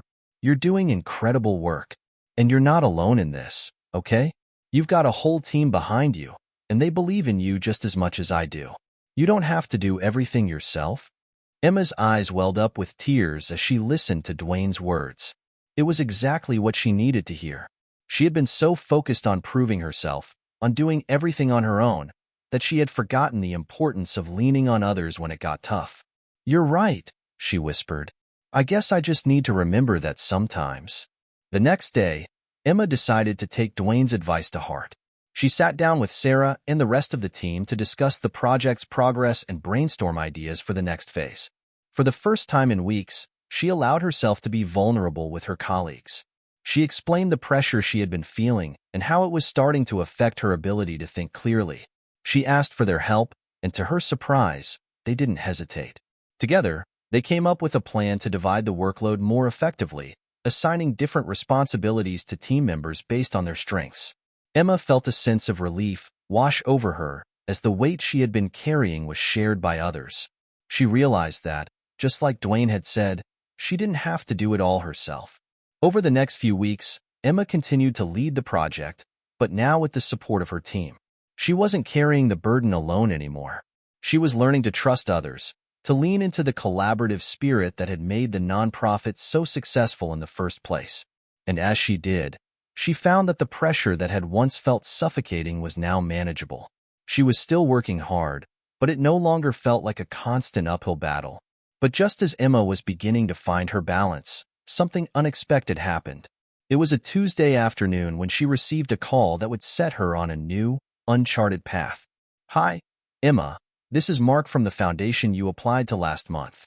I'm calling with some exciting news. We've reviewed your application, and we'd like to offer you a grant for your initiative. Emma's heart skipped a beat. This was huge. This grant could give the project the financial backing it needed to expand even further, to reach more people and provide more resources. It was everything she had hoped for when she first started this journey. But as the conversation continued, Emma began to feel a growing sense of unease. Mark mentioned that, in order to accept the grant, she would need to relocate the nonprofit's headquarters to a larger city in the state. The move would require significant changes, both logistical and financial. It was a monumental decision, one that would fundamentally alter the direction of the project, and Emma wasn't sure if she was ready for that kind of change. After she hung up the phone, Emma sat in stunned silence. She couldn't believe what she had just heard. On the one hand, the grant was a dream come true, but on the other, it would require her to uproot everything she had worked so hard to build. The team, the local connections, the momentum they had gained. She could feel the weight of the decision pressing down on her. This was a fork in the road, one that could take the project to new heights, but also come with risks she wasn't sure she was willing to take. She didn't want to make the wrong choice, especially after everything she had gone through to get here. That night, Emma found herself staring at the same stack of papers from earlier, her mind racing. She had always prided herself on being decisive, on making the hard choices when necessary. But this decision, this one felt different. It felt like a crossroads that could change everything. She texted Dwayne, "I've got some news. The foundation offered us a grant, but there's a catch. If we accept, we have to relocate the nonprofit. It's a huge decision, and I don't know what to do." Within minutes, Dwayne's reply came through. "Wow, that's big. You've got a lot to consider, but you're not alone in this. Take your time. Whatever decision you make, I know it'll be the right one for you, and for the people you're helping." Emma sat back in her chair, reading his message again. She had come so far, and now it felt like the stakes were higher than ever. But she was no longer the same person who had stepped into this journey a few months ago. She had found strength she never knew she had. And now, she needed to find the clarity to make the right choice for herself and for the people who depended on her. The days following the call from Mark at the foundation were filled with restless nights and long, contemplative walks through the city. Emma's mind raced, her thoughts a constant whirlwind of what-ifs. She had come so far, and this decision, the offer of a major grant, the potential move, the shift in the project's scope, felt like the culmination of everything she had worked for. But it also felt like a giant leap into the unknown. As much as she wanted to dive headfirst into the opportunity, a part of her hesitated. This wasn't just about the grant. It was about the future of the nonprofit and its mission. Would relocating make it easier to reach more people? Would it allow them to serve their community more effectively? Or would it disrupt everything they had built so far? She couldn't deny that the grant could change everything.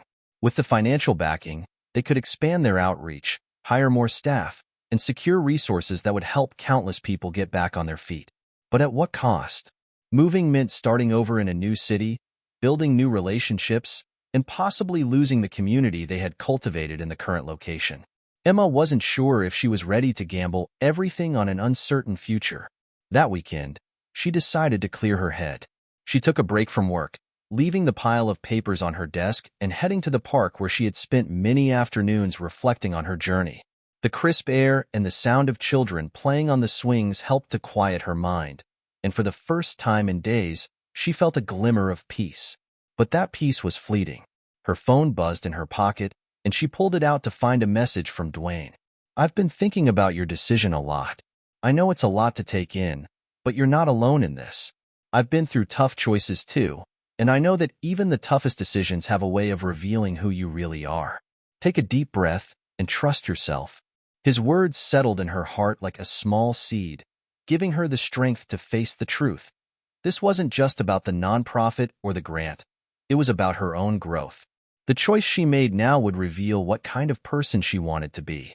Was she going to let fear of the unknown hold her back, or was she ready to take the leap into something bigger? Emma knew she couldn't avoid the decision forever. She needed clarity, and to find it, she would have to let go of the fear that had been haunting her. She had faced so many challenges in her life already, and each one had taught her something valuable. She had overcome homelessness, battled self-doubt, and learned to trust in herself again. This was just another hurdle, and she was ready to face it. The next morning, Emma walked into the nonprofit's office with a sense of resolve she hadn't felt in weeks. She called a meeting with Sarah and the rest of the team to discuss the grant offer. As the group gathered around the conference table, Emma felt a sense of calm wash over her. This wasn't a decision she had to make alone. "I've been thinking a lot about the grant offer," Emma began, addressing the group. "It's a huge opportunity, but it comes with a lot of uncertainty. If we accept it, we'll have to relocate, and that means starting over in a new city. But at the same time, the resources could help us reach even more people and make a bigger impact." Sarah nodded thoughtfully.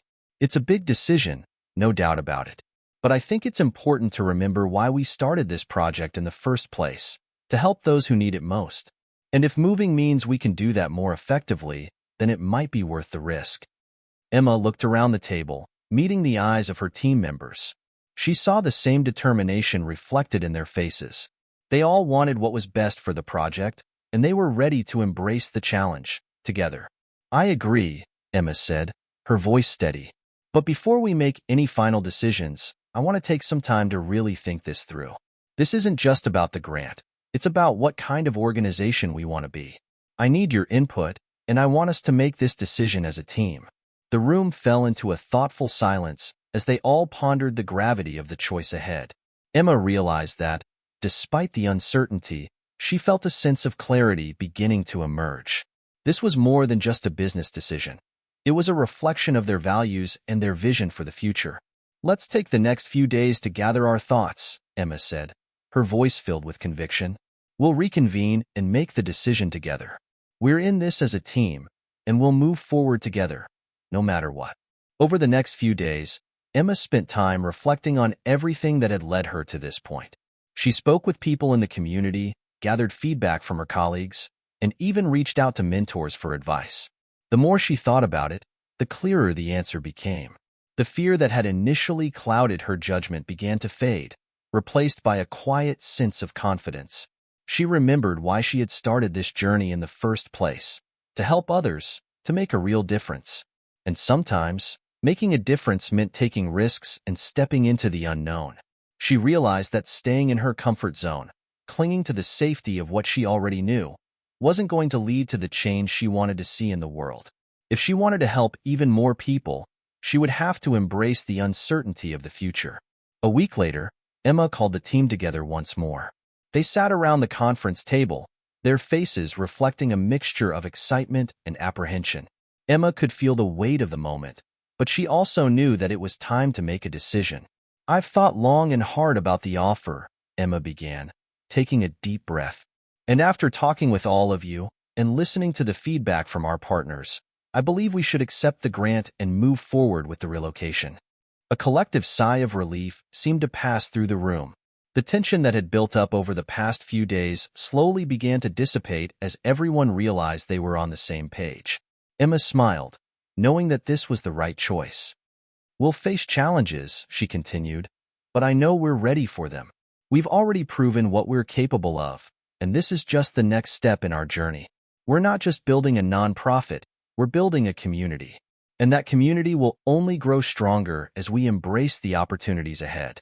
The team nodded in agreement, a sense of unity settling over them. They were ready for the challenges ahead, and they knew that together they could face anything. As Emma walked out of the meeting, she felt a renewed sense of purpose. The decision had been made, and while there was still much work to be done, she felt certain that this was the right path forward. The future was no longer a daunting unknown. It was a new adventure waiting to be embraced. And in that moment, Emma realized something profound. The true measure of success wasn't about how many people they helped or how big the project became.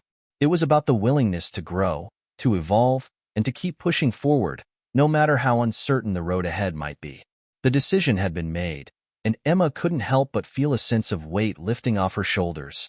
There was still so much to do: logistical nightmares, financial planning, the relocation itself. But for the first time in weeks, she felt excited. This wasn't just another step forward. It was a giant leap into the unknown, and that was exactly what she needed. The team had rallied around the decision. Sarah, as usual, was the first to jump into action. Okay, let's hit the ground running. We'll need to coordinate with the moving company, start working with the new city's partners, and rework our outreach strategy for a larger area. Sarah's organizational mind was already ticking, and Emma felt a surge of relief knowing that Sarah's strengths would help them manage the transition. As the days turned into weeks, the reality of the move set in. Emma had spent years building relationships with local leaders, grassroots organizations, and volunteers, and the thought of starting fresh in a new city felt both daunting and exhilarating. The community they had built was strong, but moving to a larger city meant that they could do so much more. They could reach more people, form more partnerships, and take the nonprofit's work to a new level. But it also meant saying goodbye to everything they had known. One evening, after a long day of meetings and phone calls, Emma found herself standing at the window of her apartment, looking out over the city she had called home for so long. The streets below were bustling with activity, the lights of the city twinkling like stars. She had loved this city. It had been a backdrop for her journey, a place where she had fought through her own struggles, and where the seeds of the nonprofit had first been planted. It was hard to imagine leaving. Her phone buzzed again. This time it was a text from Dwayne. "How's everything going? Big moves ahead." She smiled at his message. Dwayne had always been there, offering support when she needed it most. "It's exciting, but also a little overwhelming," she texted back. "I'm feeling a mix of emotions. We're saying goodbye to a lot. Change is tough, but you're built for it. Remember why you're doing this. This is about reaching more people, making a bigger impact. You've got this, Emma." Reading his words, Emma felt a deep sense of gratitude. It was true. This wasn't just about her or the team. It was about the people they had promised to help, the ones who needed them the most. And this move was a chance to fulfill that promise on a much larger scale. The days sped by, and before Emma knew it, the day of the move had arrived. The office was packed up, and the last of the boxes were being loaded into trucks. The team had spent the previous week preparing for the transition, making sure that everything would be ready for the new location. Emma had a whirlwind of emotions as she stood there, taking in the empty office that had been home to so many late nights and hard decisions. This was a new chapter, but it was also the end of an era. As she stood by the door, Sarah walked up to her, a box of supplies in her hands. "Ready?" Sarah asked, her voice filled with excitement. "Yeah, I think so," Emma replied, smiling. "It feels surreal, you know? Like, we're really doing this." "You've always been ready," Sarah said. "We've got this." Emma took a deep breath and nodded. "We've got this." The move itself was a blur. The trucks arrived at the new office space, a sleek, modern building in the heart of the new city. The team was buzzing with excitement as they unloaded boxes and began setting up their new headquarters. There was a sense of pride in the air, and Emma couldn't help but feel a rush of anticipation for the future. But amidst the excitement, she still felt a pang of sadness. The old office, the old city, held so many memories. Memories of their humble beginnings, of struggles and triumphs. The new office was sleek, professional, and filled with possibilities. It represented growth and progress, but it also marked the end of something familiar and safe. As the team settled in, Emma took a moment to step outside. The city was vibrant and full of energy, a stark contrast to the quieter, more intimate atmosphere they had left behind. There was so much potential here. So many people who needed help, so many organizations that could partner with them. Emma was ready to dive in, but she couldn't shake the feeling that it would take time to build the same kind of community they had had before. She sat on a bench outside the office, watching people walk by. The city felt big, unfamiliar, and bustling with life. It was everything they had dreamed of, and yet, Emma couldn't help but feel a little lost. Was she ready for this new chapter? Could she really make the same kind of impact here? The next day, the nonprofit's new website went live, and Emma was officially able to announce their move. They had spent weeks preparing for this moment, working with marketing and design teams to ensure the launch was smooth. The new city's residents and organizations were starting to take notice, and there was already an influx of people reaching out for support. For the first time in a long while, Emma allowed herself a moment to relax. She sat back in her chair, reflecting on everything they had accomplished so far. They had done it. They had made it to this point, and the hard work was already beginning to pay off. The next chapter of their journey had begun, and though it was just the beginning, Emma was certain that they were exactly where they were meant to be. Later that afternoon, Dwayne called, and Emma's face lit up when she saw his name on the screen. "Hey," she answered. "How's everything going?" "Good. I saw the announcement on your website. Congratulations on the big move." Dwayne's voice was full of excitement. "How are you feeling about everything?" "It's surreal," Emma said, feeling the weight of everything they had done. "There's still so much to do, and there are a lot of unknowns, but we're here. We've made it this far, and I think this is the right move. It feels right." "I knew you could do it," Dwayne said warmly. "You've always been driven, and I have no doubt that this move is just the beginning of something even bigger. You're going to do amazing things in this new city, Emma." "Thanks, Dwayne. Your support has meant everything to me." "I'm always here for you," he replied. "So, what's the next step?" Emma paused, her eyes scanning the bustling city streets outside the office window. The possibilities felt endless. The work ahead would be tough, but it was also exciting. She could already envision the future, one where the nonprofit reached more people than ever before, helped those who had nowhere else to turn, and brought hope to a whole new community. "The next step," Emma said, a determined smile forming on her face, "is to show this city exactly what we can do." The first few weeks in the new city were a whirlwind of activity. Every day, Emma and the team faced a new challenge, a new connection to make, or a new hurdle to jump over. The office space had been set up, and the basic infrastructure of their nonprofit was in place, but there was still so much work to do. They had to build relationships with local organizations, navigate the complexities of the city's regulations, and begin establishing a network of volunteers and supporters. Despite the overwhelming nature of the task, Emma found herself feeling energized by the possibilities. The new city was full of potential, diverse communities, passionate leaders, and a wealth of opportunities for collaboration. But building those connections would take time. She was used to the tight-knit nature of their old community, where relationships had been nurtured over years of hard work and personal interaction. Here, everything felt more distant, impersonal, and transactional. Still, Emma was determined. She knew the impact they could have if they just found a way to tap into the heart of this new city. The key, she believed, was in building strong, authentic relationships. Relationships based on trust, shared goals, and mutual respect. One morning, Emma and Sarah attended a networking breakfast with local nonprofit leaders. The event was held at a sleek downtown hotel with a panoramic view of the skyline. The room was filled with people talking, exchanging business cards, and discussing their various causes. It was an intimidating atmosphere for Emma, who had always preferred more personal, grassroots interactions, but she knew she had to push herself out of her comfort zone.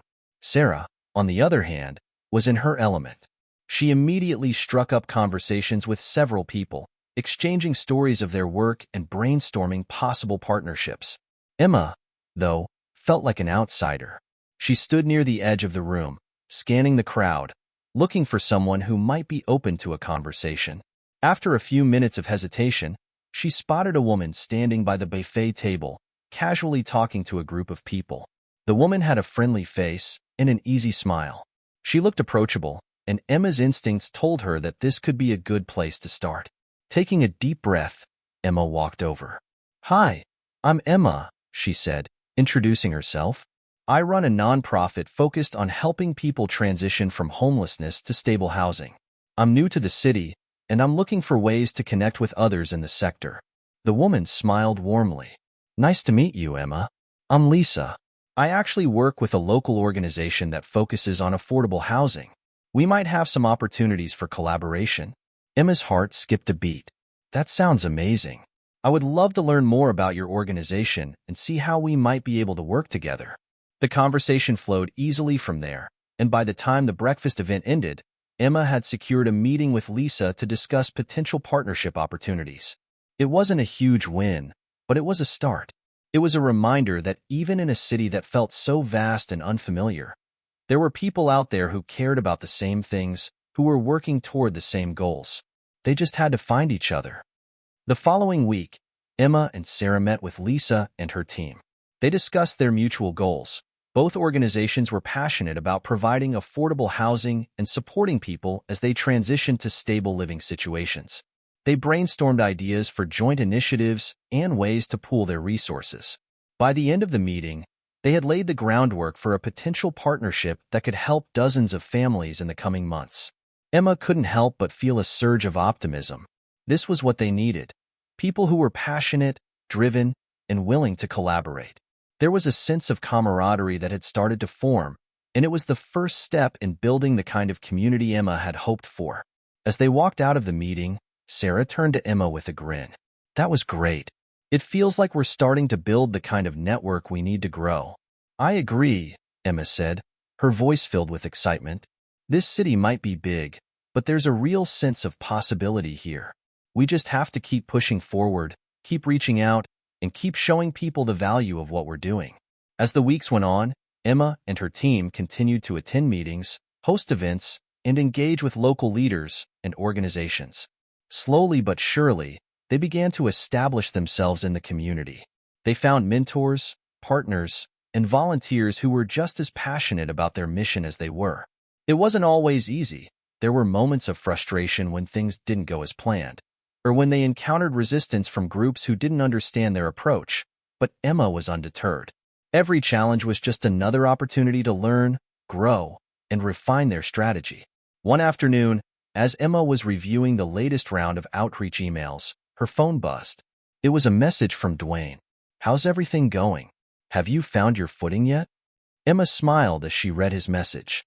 She appreciated that he was always checking in, even from a distance.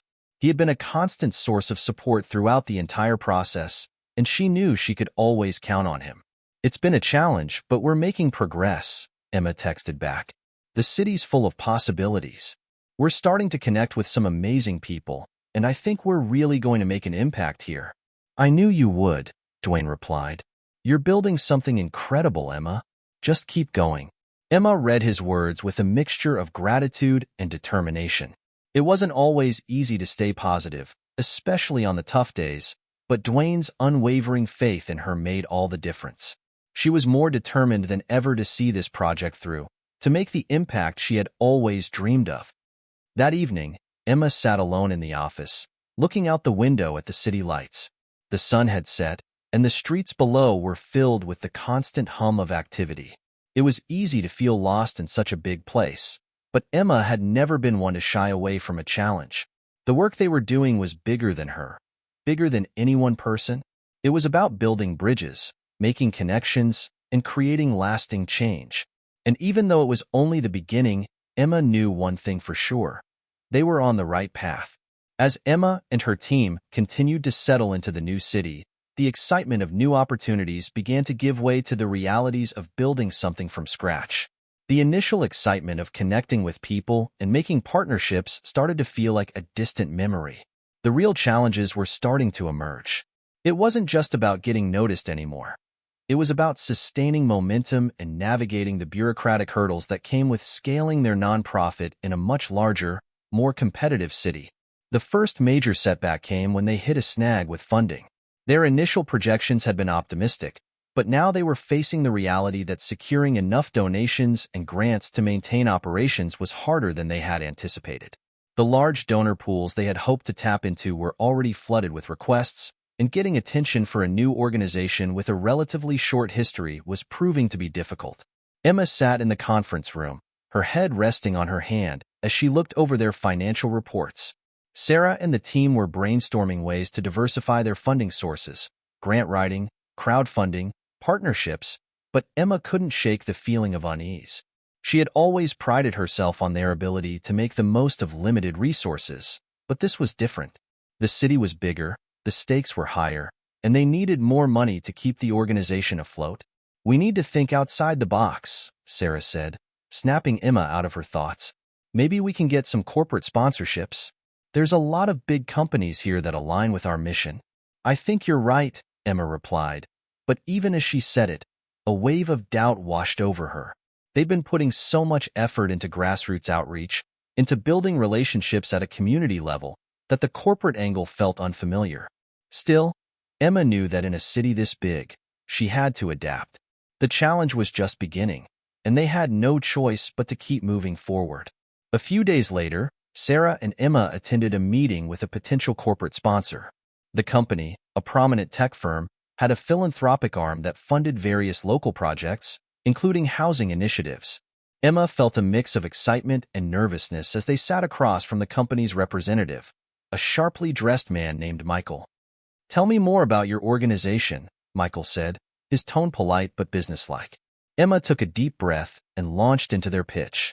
She spoke passionately about the work they were doing to provide transitional housing for those experiencing homelessness, the partnerships they had formed, and the impact they had already made in the community.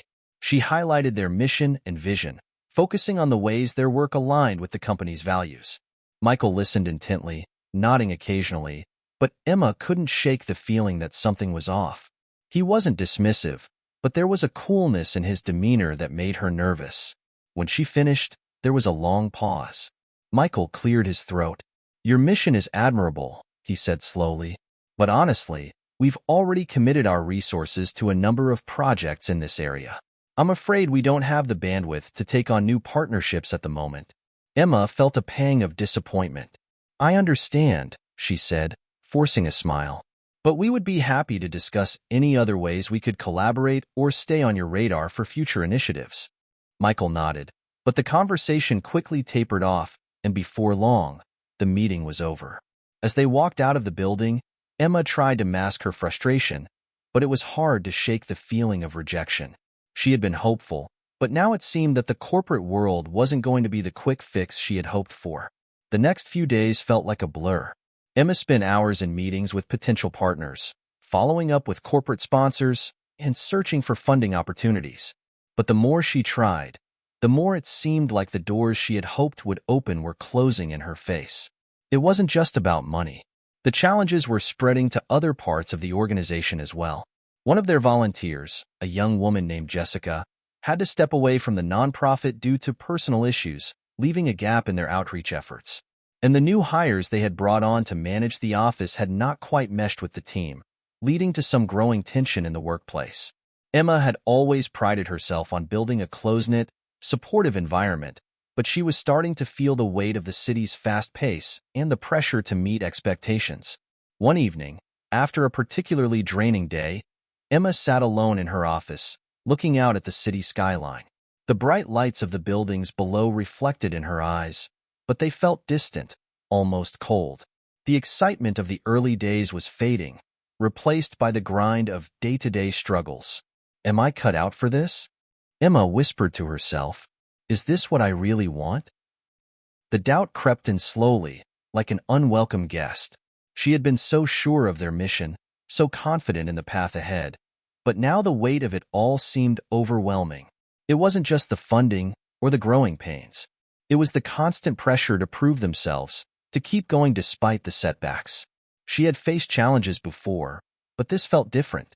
It felt bigger. Just as Emma was beginning to feel completely drained, she received a text from Dwayne. "Hey Emma, just checking in. How's everything going?" It was a simple question, but it immediately lifted her spirits. She had been so focused on everything that was going wrong that she had forgotten about the people who were there to support her. She hadn't reached out to Dwayne in a few days, caught up in the chaos of work, but his message was a reminder that she wasn't alone in this. "It's been tough," Emma replied.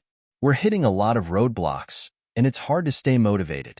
I'm just feeling a little lost." "I hear you," Dwayne responded, "but don't forget how far you've come. You've already accomplished so much, and you're stronger than you realize. Keep going, even when it feels tough. I believe in you." Emma read his words over and over, letting them sink in. She had always been the one to push through adversity, but even she needed a reminder sometimes. She needed to hear that it was okay to struggle, to have doubts, but that she couldn't give up now, not when they had already come so far. The next morning, Emma walked into the office with renewed determination. She had made it through tough times before, and this was no different. She had a team that believed in the cause, partners who were starting to take notice, and a city full of possibilities waiting to be tapped into. Yes, the setbacks were frustrating, but they were not the end. They were simply part of the journey, and Emma was ready to keep moving forward. The weeks after the corporate setback were difficult, but Emma could feel a subtle shift in the air. It wasn't that the challenges had disappeared. They certainly hadn't. But the exhaustion she had felt was starting to turn into something else, a quiet resilience. The nonprofit team had rallied together, determined to push through, and the sense of community they had built was stronger than ever. Despite the financial hurdles and team growing pains, Emma could feel herself growing in ways she hadn't anticipated. She was starting to see the value in each small step, each piece of progress, no matter how insignificant it might have seemed at the time. It was another gray, overcast day when Emma received a call that would change the trajectory of their work. She had just finished a meeting with a local housing developer, trying to piece together another partnership, when her phone rang. The name on the screen was familiar, Lisa, the woman she had met at the networking breakfast weeks earlier. Emma. Lisa's voice came through with a burst of energy. I've been thinking about our conversation, and I think we can help each other. Emma's heart quickened. That's great news. What did you have in mind? Lisa explained that she had been in talks with a large real estate firm that had recently made a major commitment to affordable housing initiatives. The company was eager to support nonprofits that were providing transitional housing, and Lisa had put Emma's organization on their radar. We're talking about a sizable grant, Lisa continued. It's not guaranteed, but I think you've got a good shot. We need a strong proposal and some solid numbers, but if you can get that to me within the next week, I can push it through. Emma could hardly believe what she was hearing. A sizable grant. It was the kind of support they needed to get over the next hurdle. The phone call wasn't a promise, but it was a glimmer of hope, something they hadn't had in a while. Thank you so much, Lisa, Emma said, feeling an overwhelming sense of gratitude. I'll get everything together and send it to you right away. I'm so glad we connected.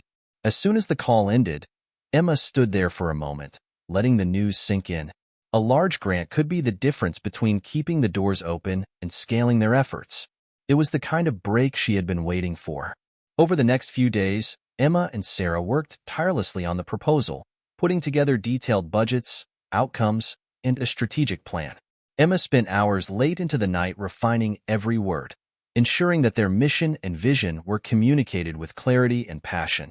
She felt the weight of the opportunity, knowing this was their chance to prove themselves on a larger stage. The day they submitted the proposal, Emma sat back in her chair, exhausted but hopeful. It was out of their hands now. All they could do was wait and hope that this time, the door they had knocked on would finally open. A few days later, as Emma was walking out of the office for the evening, her phone buzzed. The text message was from Lisa. They've approved the grant. It's official. Congratulations. Emma felt a rush of emotions, relief, excitement, gratitude. She immediately texted Sarah, who had just left for the day. The news spread quickly through the team, and soon everyone was buzzing with excitement. The grant wasn't huge, but it was substantial enough to keep them going for the next 6 months, allowing them to expand their outreach, hire additional staff, and continue building relationships with other organizations. It was the kind of win they needed to regain their confidence and drive. Lisa, the woman from the real estate company who had helped secure the grant, was there, too. She'd been a big advocate for Emma's organization and had offered to introduce her to some seasoned professionals in the nonprofit world. Emma felt grateful for the opportunity, but also a little out of place. These were people who had been in the trenches for years, people with deep knowledge and vast networks. Emma, Lisa began, breaking through Emma's internal musings, I've spoken highly of your team's work, and I think you'll find that this group is all about collaboration. We're stronger together, after all. The group nodded in agreement.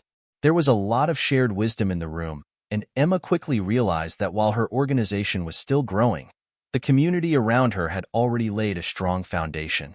A woman named Clara, who ran a well-established homeless outreach organization in the city, spoke up. One of the biggest challenges we face is not just providing the physical shelter, but really addressing the root causes. People need job opportunities, mental health support, addiction services, and community connections. If we can't offer a holistic solution, we're just putting a Band-Aid on a much bigger wound. Emma's heart sank for a moment. It was a daunting realization. She had always believed in the power of housing as the first step toward stability, but Clara's words made her think more deeply about the complex web of issues surrounding homelessness. Clara continued, "What I've found to be most effective is when we treat people with dignity and empower them with the tools they need to rebuild their lives. It's not just about finding a bed for the night. It's about showing people that they're worthy of more than just survival." Emma nodded thoughtfully. This was a lesson she hadn't fully understood before. But now, listening to Clara speak, Emma could see that their nonprofit needed to evolve, to be more than just a place for people to stay temporarily. They needed to become a launchpad for long-term success, helping people build the lives they dreamed of, not just getting them through the day. That evening, after the meeting, Emma sat with Sarah and reflected on the day's discussions. "You were right about one thing," Emma said quietly. "It's about so much more than just a roof over their heads. We've got to offer more jobs, skills, a sense of community." Sarah nodded. "I think we can do that. It won't be easy, but if we're going to make a real impact, we need to think long-term." Emma's mind was racing with ideas. She began to consider how they could collaborate with other local organizations to offer job training programs, counseling services, and financial literacy workshops. It wasn't enough just to provide housing. They needed to create a full support system that addressed the multifaceted challenges people faced in their journey to stability. Emma felt a renewed sense of purpose, knowing that if they could pull this off, they would be helping people rebuild their lives in a way that would empower them for years to come. In the weeks that followed, Emma and her team began laying the groundwork for these new initiatives. They reached out to local employers, mental health professionals, and addiction recovery groups to form partnerships. They began creating programs that went beyond just transitional housing. They wanted to offer their residents the tools to thrive. But it wasn't just about adding services. It was about creating a sense of belonging. Emma and Sarah knew that the community aspect of their work was just as important as the tangible resources. People who had been through hardship, who had been marginalized and isolated, needed a place to belong. A place where they could feel valued, heard, and seen. One afternoon, Emma attended a community outreach event that was designed to connect local businesses with nonprofits. She stood in the corner of the room, watching the interactions unfold.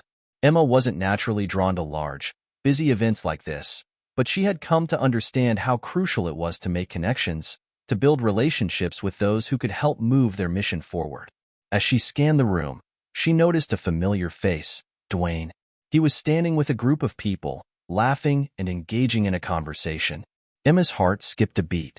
It had been a while since they had seen each other in person, and even though their friendship had been mostly virtual, seeing him here, in person, felt like a much-needed anchor in the whirlwind of her busy days. She made her way over to him, and he smiled when he saw her approach. "Hey, Emma. It's been too long. How's everything going with the nonprofit?" Emma grinned. "It's going well. We're making some big changes and expanding our programs. It's a little overwhelming, but I'm feeling really good about the direction we're heading." Dwayne raised an eyebrow. "You're never one to shy away from challenges. What's the latest? What's got you excited?" Emma began telling him about their new initiatives, job training, community engagement, the new partnerships they were forming. As she spoke, Dwayne's face lit up. "Emma, this is exactly what people need. You're not just providing a roof over their heads, you're giving them a future. This is powerful work. I'm proud of you." Emma smiled, feeling a wave of warmth wash over her. Having Dwayne's support, especially in person, meant more than she could put into words. The conversation moved toward other topics, life, work, the challenges of the past few months, but Emma couldn't stop thinking about Dwayne's words. She realized that the impact they were aiming for wasn't just about what they could provide. It was about giving people the opportunity to create their own path, to build something meaningful for themselves. As the event wrapped up and Emma said her goodbyes, she walked away with a renewed sense of clarity. It wasn't just the support from donors, partners, and employees that would define their success. It was the community they were building, the relationships, the trust, the sense of belonging. It was this that would fuel their long-term impact. Hit subscribe and leave a comment with where you're watching from. Emma and her team are rethinking how they can support people facing homelessness, going beyond just providing shelter. How do you think community plays a role in personal transformation? The days following the community outreach event were filled with renewed energy and momentum. Emma had returned to her office with a clear sense of purpose. She wasn't just aiming to expand the nonprofit's programs. She was setting out to build something that would have lasting, meaningful impact on the people they served. The work ahead was daunting, but Emma felt a sense of clarity that had eluded her in recent months. She could see the path forward, and it was brighter than she had imagined. The first step in their new approach was to strengthen partnerships with local employers. Emma had always believed in the power of job training, but now, the urgency of finding real, sustainable employment opportunities for those transitioning out of homelessness became clearer.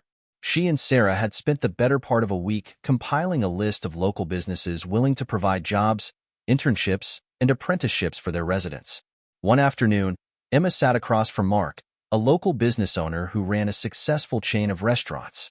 He was a gruff man in his late 50s, with a no-nonsense attitude, but he had expressed interest in partnering with them after attending one of their outreach events. "I've got a lot of staff, but I'm always looking for good people. Your folks need jobs, right? Well, we've got kitchens that could use a hand. They'll work hard, won't complain," Mark said, his tone matter-of-fact. "We'll give him a shot, but they've got to be ready to hustle." Emma leaned forward, sensing the seriousness in Mark's words. "That's exactly what we want. People ready to work, ready to build a future, and we'll support them every step of the way." Mark nodded. "Good. It's not a charity, but it's a second chance. You get them trained, and we'll give them a job." The agreement wasn't perfect, but it was a start. They didn't have an abundance of employers lining up, but each new partnership was a step closer to creating real, sustainable pathways for the people they served. It was a new beginning, not just for their nonprofit, but for the individuals who would benefit from these opportunities. As the weeks went by, Emma found herself busy with the logistics of implementing these new initiatives. They had already started a job training program, but now they were focusing on refining the curriculum and creating partnerships with local employers who could provide real-world experience. The process wasn't easy, and there were moments of doubt, but Emma was persistent. Every meeting, every partnership, every setback felt like another piece falling into place. She saw the potential for something truly transformative, and she wasn't about to let it slip away. It wasn't just about finding jobs for people. It was about giving them a sense of hope. Every person who entered their program had their own story, their own set of challenges, but they all shared a common desire: the chance to rebuild their lives. They didn't just want housing. They wanted purpose, stability, and the dignity that came with standing on their own 2 feet. Emma's vision began to take shape in the form of a program that was comprehensive, sustainable, and deeply impactful. One of the first success stories to emerge from their new initiative was Kevin, a man in his early 30s who had been homeless for several years. He had struggled with addiction and had spent time in and out of rehab, but he was determined to turn his life around. Kevin had joined the job training program at Emma's nonprofit, and after months of hard work and determination, he secured a position at one of Mark's restaurants. When Kevin walked into Emma's office to share the news, his face was alight with excitement. He was no longer the same man who had come in months earlier, defeated by the weight of his circumstances. He was confident, hopeful, and eager to start the next chapter of his life. "I did it, Emma," Kevin exclaimed, his voice filled with pride. "I'm starting tomorrow, full-time, in the kitchen. I can't believe it." Emma beamed. "Kevin, this is incredible. You've worked so hard, and now it's paying off. You've earned this." Kevin nodded, his eyes gleaming with tears. "I couldn't have done it without you guys. Without this program, I'd still be out there, struggling. But now, I've got a job, a future. I can finally take care of myself." Emma's heart swelled. This was why she had started the nonprofit in the first place, to give people the tools to rebuild their lives, to help them find their worth again. Kevin's success wasn't just a victory for him. It was proof that their approach was working. They were making a real difference. Despite the triumphs, the pressure never let up. Emma was constantly juggling meetings, fundraising efforts, and overseeing the expansion of their programs. She was working harder than ever, but it didn't feel like a burden. It felt like a calling. And though she was exhausted, Emma knew deep down that this was the work she was meant to do. One evening, after a long day of meetings, Emma sat down at her desk to review the results from their latest community survey. The feedback had been overwhelmingly positive, with many people expressing gratitude for the new programs. But there was one piece of feedback that stood out to Emma, and it struck a chord deep within her. One of the respondents had written, "I don't just need a home. I need a place to belong." Emma paused, reading the words over and over. She had always known that housing was just the first step, but this resonated with her on a deeper level. It wasn't just about providing shelter or jobs. It was about offering people a sense of community, a place where they could feel valued and supported as they rebuilt their lives. The next morning, Emma walked into the office with a renewed sense of clarity. She shared the survey feedback with Sarah and the team, and together, they began brainstorming ways to foster a greater sense of belonging among their residents. They could expand the support groups they had started, offer mentorship programs, and build more opportunities for residents to connect with each other. Emma also began planning community events that would invite local residents to meet those in the program. She wanted to break down the stigma around homelessness and show the community that these individuals weren't just cases to be solved.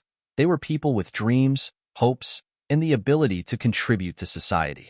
She knew that creating a sense of belonging wouldn't happen overnight, but she was more committed than ever to making it a reality.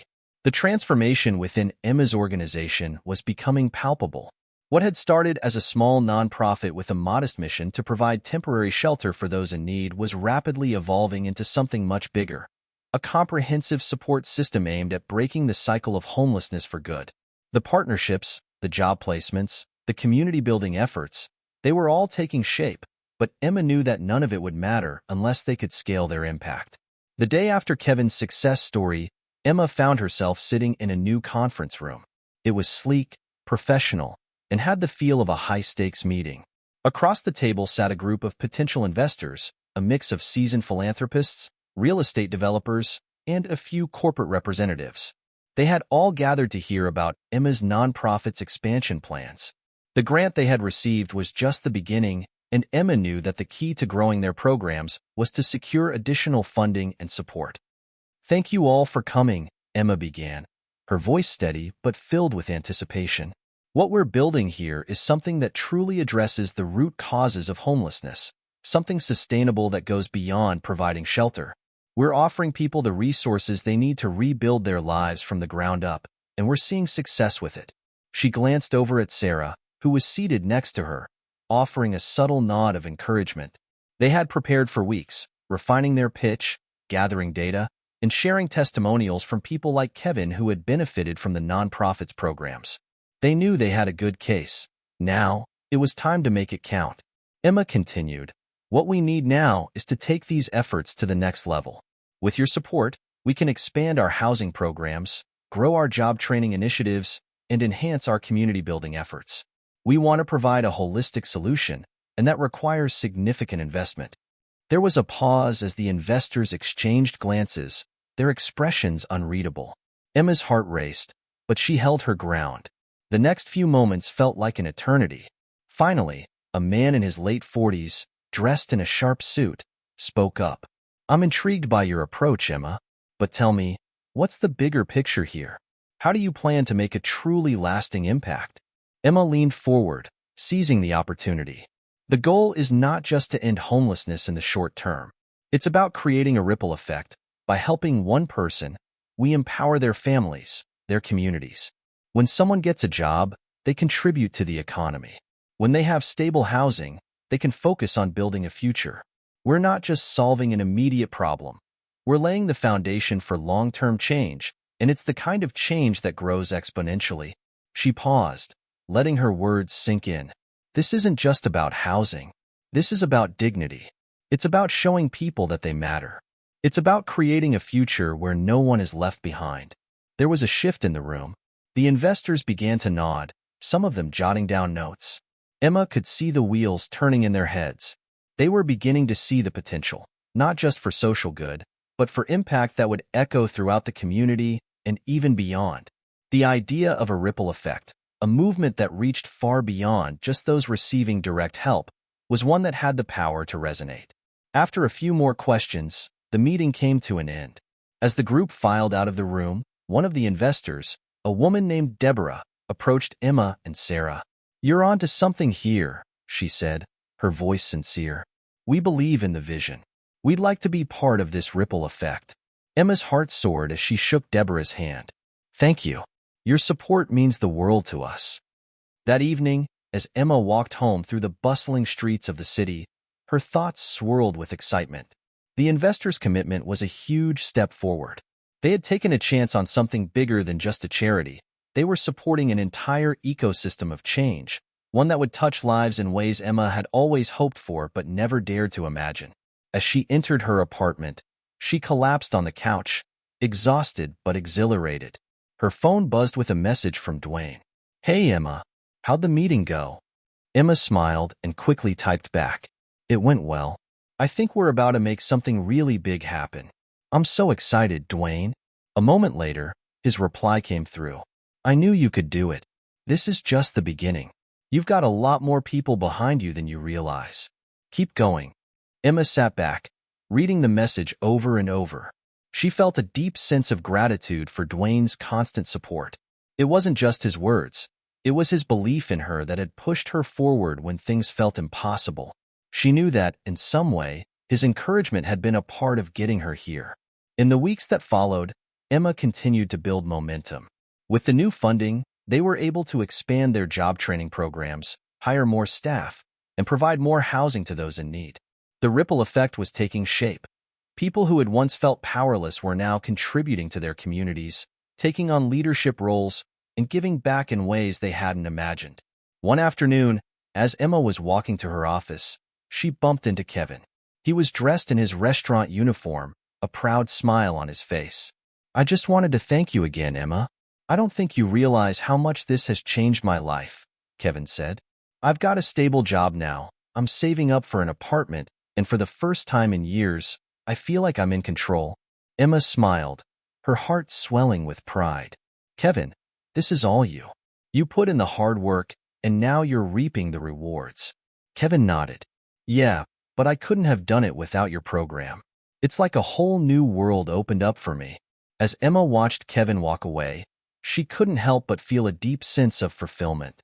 This was what it was all about. Not just a series of transactions, not just a program for getting people off the streets, but a true transformation.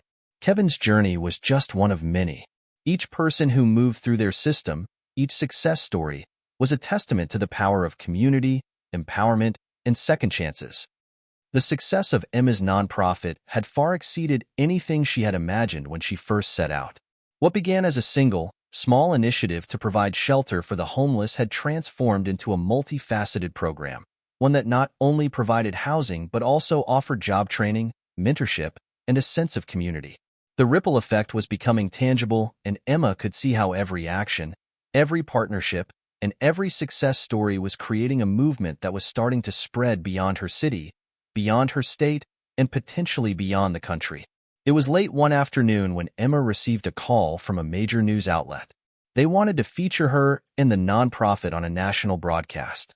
Her heart raced as she listened to the details. They wanted to highlight the success of their programs and the impact they were having on the homelessness crisis across the country. Emma was taken aback by the magnitude of the request. This kind of exposure could help propel their efforts even further, but it also meant even more responsibility. "Are you sure you want me to do this?" she asked the producer, her voice tentative. "Absolutely," the producer replied. "Your story is inspiring, and we believe it will resonate with our audience. This is the moment to share what you've been building." Emma agreed to the interview, knowing it was an opportunity she couldn't pass up. It wasn't just about her. It was about the people she worked with, the community they were building, and the larger mission of ending homelessness. If sharing their story could inspire others to take action or get involved, it would be worth the nerves, the spotlight, and the pressure. The night before the interview, Emma stayed up late preparing. She went through her notes, rehearsed her answers, and reflected on how far they had come. She thought about the people whose lives had been changed, the Kevins, the Jamies, and so many others. She thought about the families who had received the support they needed to thrive and rebuild. She thought about the partnerships they had formed, the community they had created, and the ripple effect that was now growing with each passing day. When the camera crew arrived the next day, Emma was ready. The interview took place in their community center, the heart of their operation, where everything had started. Emma spoke about the nonprofit's origins, the challenges they had faced, and the breakthroughs that had propelled them forward. She spoke with passion, but also with humility. "Our work is far from over," she said during the interview. "We've made progress, yes, but there are still millions of people across the country who need help. Our goal is not just to get people off the streets, it's to create a system that works, a system that empowers people to build their own future." As she spoke, Emma couldn't help but feel the weight of her words. The journey had been difficult, but it had also been profoundly rewarding. She had learned that change wasn't easy, but it was possible, and it started with people like Kevin, like Jamie, and like every individual who had been touched by their programs. The following weeks saw an outpouring of support and attention. Donations increased, and new partnerships began to form. Businesses that had once been hesitant to get involved now reached out, eager to help create new opportunities. Volunteers signed up in droves, and Emma's phone rang constantly with offers of assistance. One afternoon, as Emma walked through their newly expanded facilities, she received another text from Dwayne. "I saw the interview. You nailed it. So proud of you.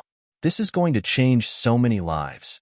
Emma smiled and replied, "Thank you, Dwayne. None of this would have happened without your support."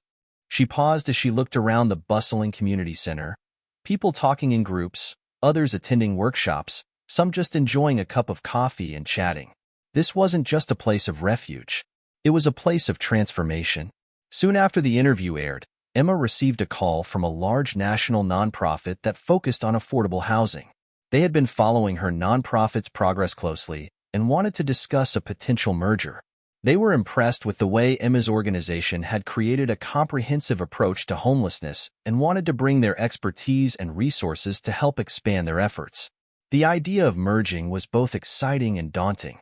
Emma had always been fiercely protective of her nonprofit's mission, its core values, and the culture they had worked so hard to build.